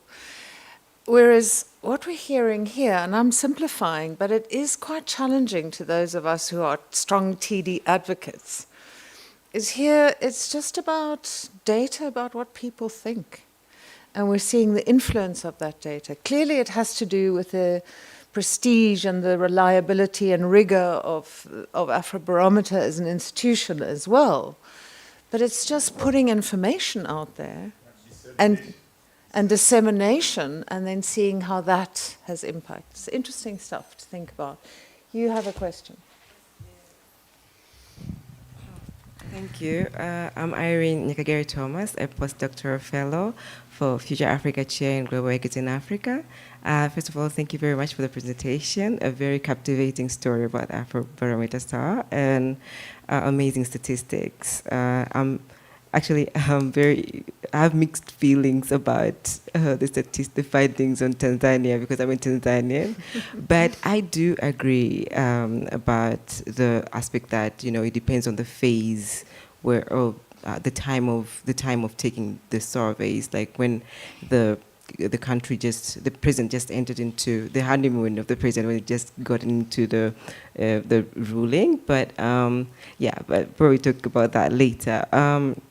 I wanted to know a bit more about debt crisis. I understand that climate change climate action, climate change is one of the most important topics. You have sexual issues next, but what about debt crisis as a topic? Has Afrobarometer made any surveys on this? Thank you.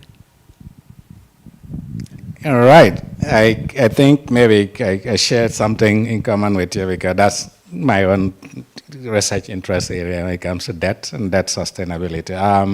We have asked about debt issues in the context of China's influence in Africa. And so there's a lot of data about China and other global actors on the continent and the implications of the debt that is incurred through these channels. And so in round 8, the previous round of the survey, we covered that quite extensively, talking about China, the United States, Russia, and other countries, and how they influence the continent. And of course, that was part of that conversation. So there is some data on debt issues if you want to do anything around that. All right. The next round of the survey, in round 10, we have a module on what we call globalism. There all right. you go.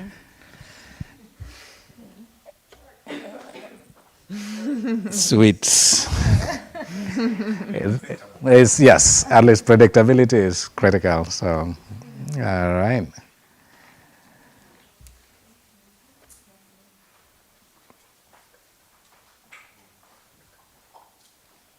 Questions on load shedding in the South African Oh, survey. yes. Load shedding, I think it has. Did we ever ask this question in Ghana? Load shedding, I don't know. No. Okay, yeah. And we've asked about alternative sources of energy for people like that. This happened, what is your other source of energy? Yeah, it does vary a lot. In Nigeria, there's a lot of generators. But we do have a publication in South Africa that touches on it that got released, I think, 2 or 3 months ago. Oh, good, Yeah. good. Nice.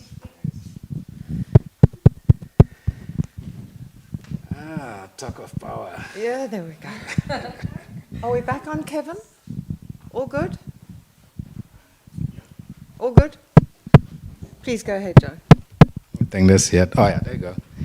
All right, so I just said that in the next iteration of the survey, we have a module on globalism, and that is going to cover a range of topics from the influence of different actors. Of course, now with the new geopolitics, it's more on China, Russia, the US, and everybody else playing a role here, but we do have some questions on debt as well that would be incorporated in that survey. So round 8, you get some more data on debt, and then in the next round of the survey, we'll have some data on that as well.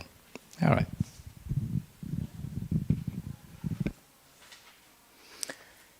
Any, Lerato, any online questions? No, nothing yet? Nara?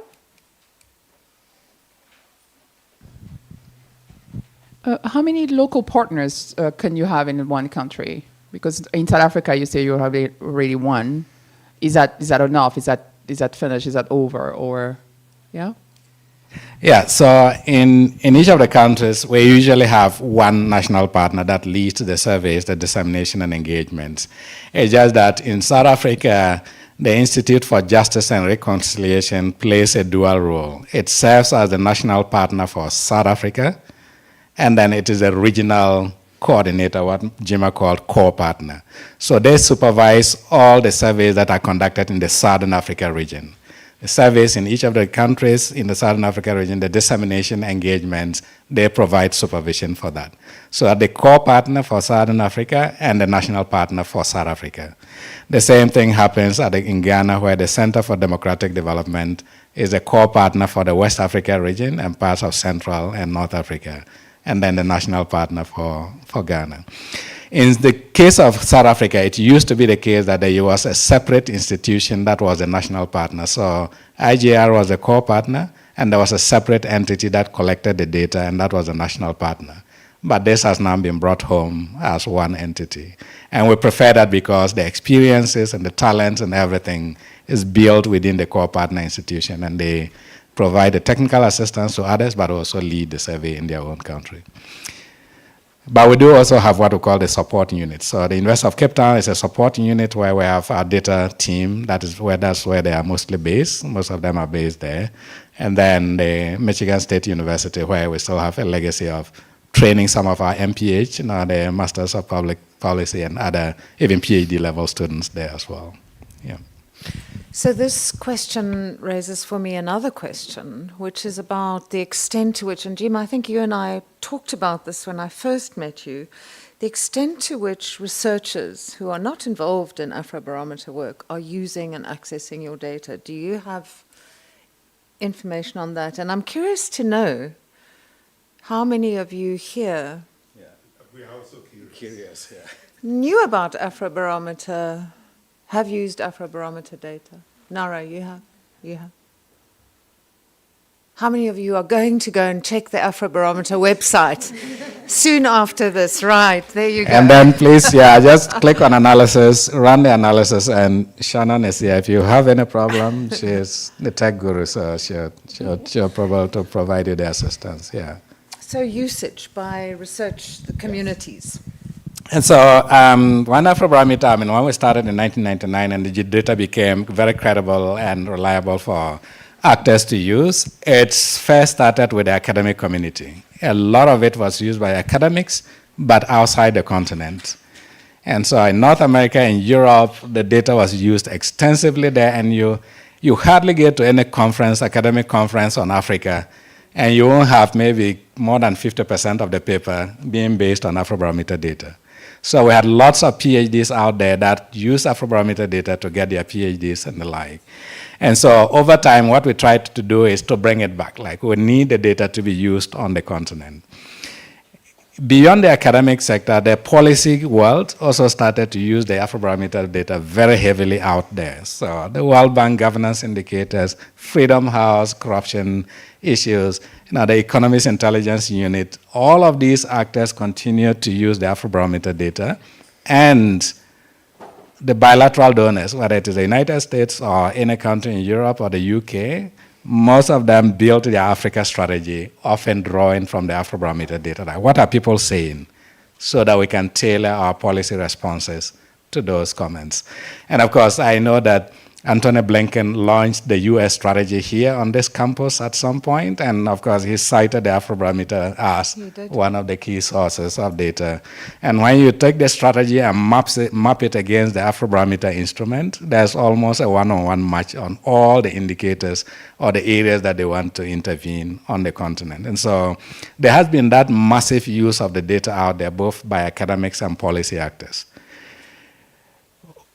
Sometime when we're starting the institutional overview, like Jim told the story, that's when we're like, we need to bring the data back on the continent. So what we are now beginning to do is both provide a capacity building, where thanks to UP, we have been hosting the summer schools here, which is one way that we are training Africans on how to use the Afrobarometer data, but also to gain skills in quantitative analysis. We are also increasingly engaged trying to do university outreach. So go to university campuses, engage with faculty and students, introduce the Afrobarometer data, and especially the online data analysis tool, and then hoping that in that process we'll be able to entrench the Afrobarometer data in these spaces. And the final point is bringing the data now onto policy actors. With governments, we do that at the country level. We are now doing more at the African Union level and the regional economic communities to make sure that we bring the data there as well. Fabulous. I'd just like to add on to what Joe said. In terms of who uses our data, we also have an expansive network of journalists, particularly on the African continent, who are often citing our data. So we have a separate communications team who have, in each of their regions and countries, their own network, and we send out a press release to match every dispatch that we have, and we see quite a large uptake in that. And then I think just in terms of our internal communications, what we've really tried to do is, even though we have these long-form texts, and pieces of publications to kind of create bite-sized bits of content that really does well online. So Joe had some screenshots from some of our videos, but things like our climate change scorecards, they're designed in a way to be shareable online. So we see quite a big uptake of people sharing our data, kind of creating their own Twitter threads, their own content when we put that piece, those pieces of information out there. And then I think also we encourage people to share when they're using our data in their analysis. So, you know, people will often publish things, tag us in it, and we'll retweet that back onto our platform. So we have quite a great like groundswell on social media platforms in terms of like who's using our data, and we're creating that kind of ecosystem where we're resharing that, because as we said, it's about disseminating the data and then people coming in with their analysis as well. Wonderful. It does make me think, Lerato, other Future Africa colleagues, and, you know, Nara and your colleagues, we need to, after this, we need to think about how we engage colleagues at UP and help Afrobarometer have more awareness on campus about Afrobarometer and what it offers. So this is hopefully one of the issues we'll pick up on Thursday. Susie, did you have a question?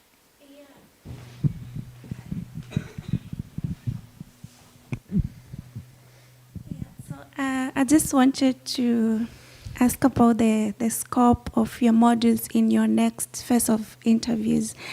Will you have issues on food systems, because it's become something that is very critical, and data that can help check governments accountable if they are providing the citizens with self-nutritious food?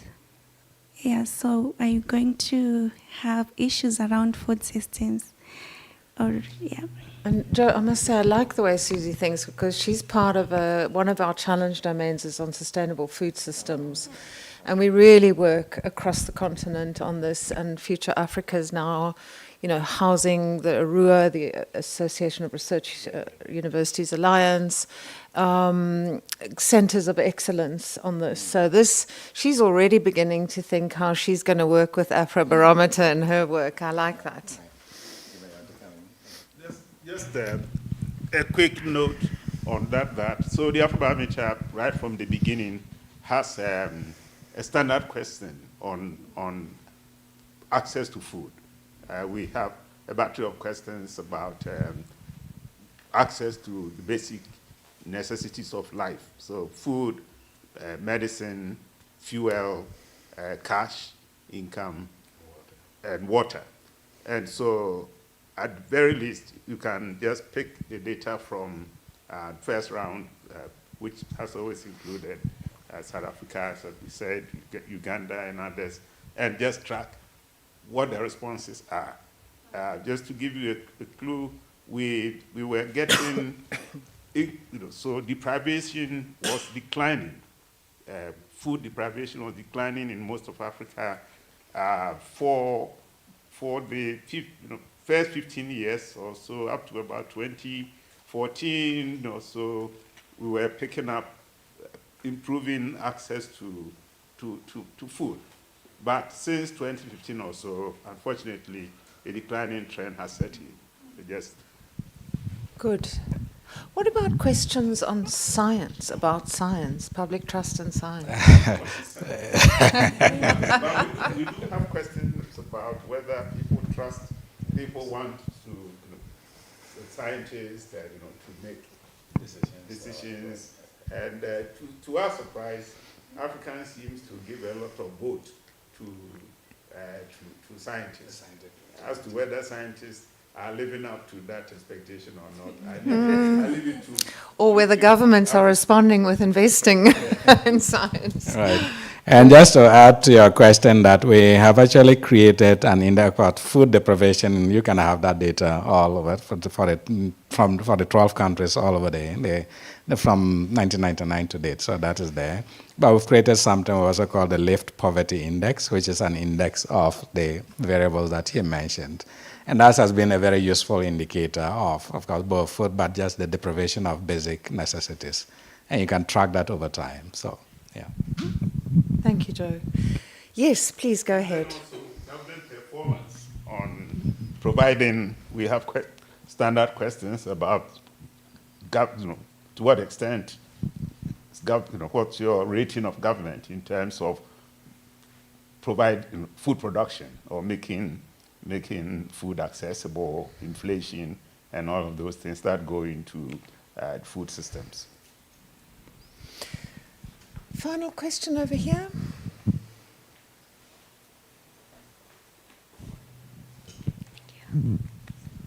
Good afternoon. My name is Atlachang. I'm a final year undergrad student at the University of Pretoria, and I'm currently studying political science. I just wanted to ask more about the summer school program you guys offer. How often does it take place? What are the requirements? And how can I, as a final year student, become a part of it?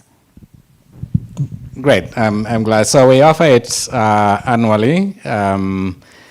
And what we normally do, we have started to change it a little bit. So we start with some online programming. So we start just to introduce people to the basics of the analysis that we'll be covering at the summer school. And that summer, those online courses often run for several weeks. There's the first iteration we are doing. And people who have gone through that online course then apply to come to the summer school. And so do the selection of people who have already gone through the experience, then they would come to the summer school in November. So usually between June and October, we'll run the online courses. And then by the beginning of October, we'll advertise and get people into the summer school in November. And so if you want to engage and be part of that, of course, you can just reach out to us, myself or Shannon. We can certainly share more information in terms of how you can engage. Even though you're in the final year, training always continues, so it doesn't mean that you are out of it. It's not only open to students, it's open to young researchers on the continent. All right. Fabulous. Thanks for that question. I believe we have an online question. I don't know how this is going to work. Will the person be able to pose? Please go ahead and introduce yourself.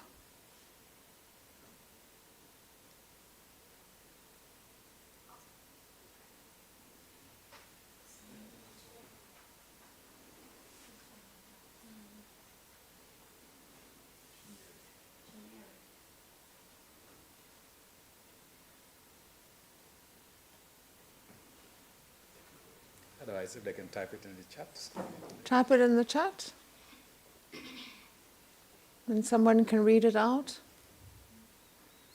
Perhaps in the meantime, Yes. my question is, what is your next milestone? Jima had this lovely story of milestones. What for you, for each of you, is the next milestone for Afrobarometer?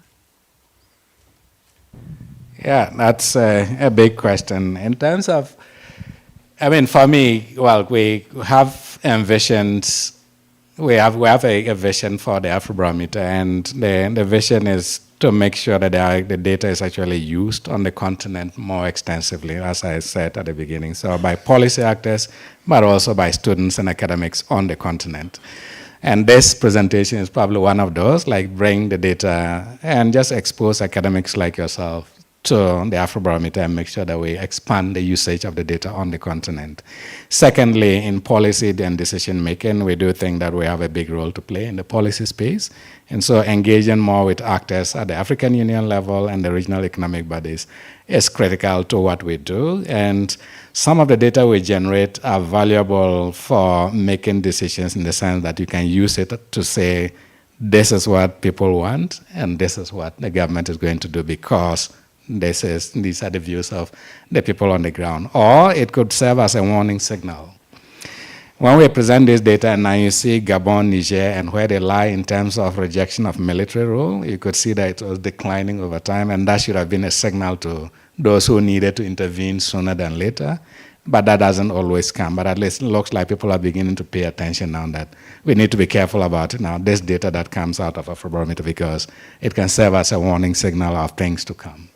And so that is also helpful and a valuable thing for us to contribute to. So bringing the data home, making sure it's used by our researchers and academics, build capacity of young people on the continent to do this work, and then make sure that it gets into policy spaces.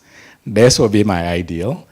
I hope that we can do some of this in the next 2 to 3 years, and then I'll hand over to the young woman who is waiting behind me to take over. Yeah. What about your milestone, Shannon? I think it's quite similar to Joe's, particularly around our audiences. So I oversee our digital platforms and content. And when I look at our audiences, it mirrors what we see in terms of the data, in terms of who's participating politically. So a little bit older, a little more male. And I think just in my portfolio, a really big thing is to appeal to the people who aren't participating. So more women, younger people. And that's why I talk about like making our content a lot more accessible, easier to kind of share and really involve young people on the continent. So personally, that's kind of like my goal, but it aligns overarchingly to what Joe has spoken about as well. Thank you, Shannon. Jima. So, well, milestones for the Afrobarometer at this point is in the hands of those who are in executive and management control. But in terms of hopes and aspirations, of course, it's free for all. So we do hope that Afrobarometer moves from, manages to cover the whole continent as the ultimate milestone, and also that it gets its financial sustainability is secured, and especially secured in a manner where significant funding for Afrobarometer would come from Africa itself, from high net worth Africans and some of those who are throwing good money after all kinds of bad things. Wonderful. So, as I've listened to the three of you today, and I must say it's been incredibly informative, valuable, but also exciting to hear from you. I really regret that you were not able to be with us in May for Africa Week. But I would suggest that it is absolutely essential to have every biennial Africa Week, which we now see as an African Science Leaders Summit, to invite Afrobarometer to share with us your latest information and findings about what people are thinking in Africa. So that is a commitment we make from Future Africa to at least help make sure that one of the milestones in terms of use, visibility, and voice, that we pursue that ambition with you. I want to thank you greatly. It's been an absolute pleasure and a privilege to host you. And I want to thank our audience for interactive discussion. Thank you for your questions. Thank you for coming a long way to be with us. Thank you to those of you who joined us online. Thank you to the colleagues from Future Africa for helping to organize today's event. And they've also organized a drink and a snack for us now, which I would all invite you to join us and to continue the conversation in a more informal setting. Thank you, everybody.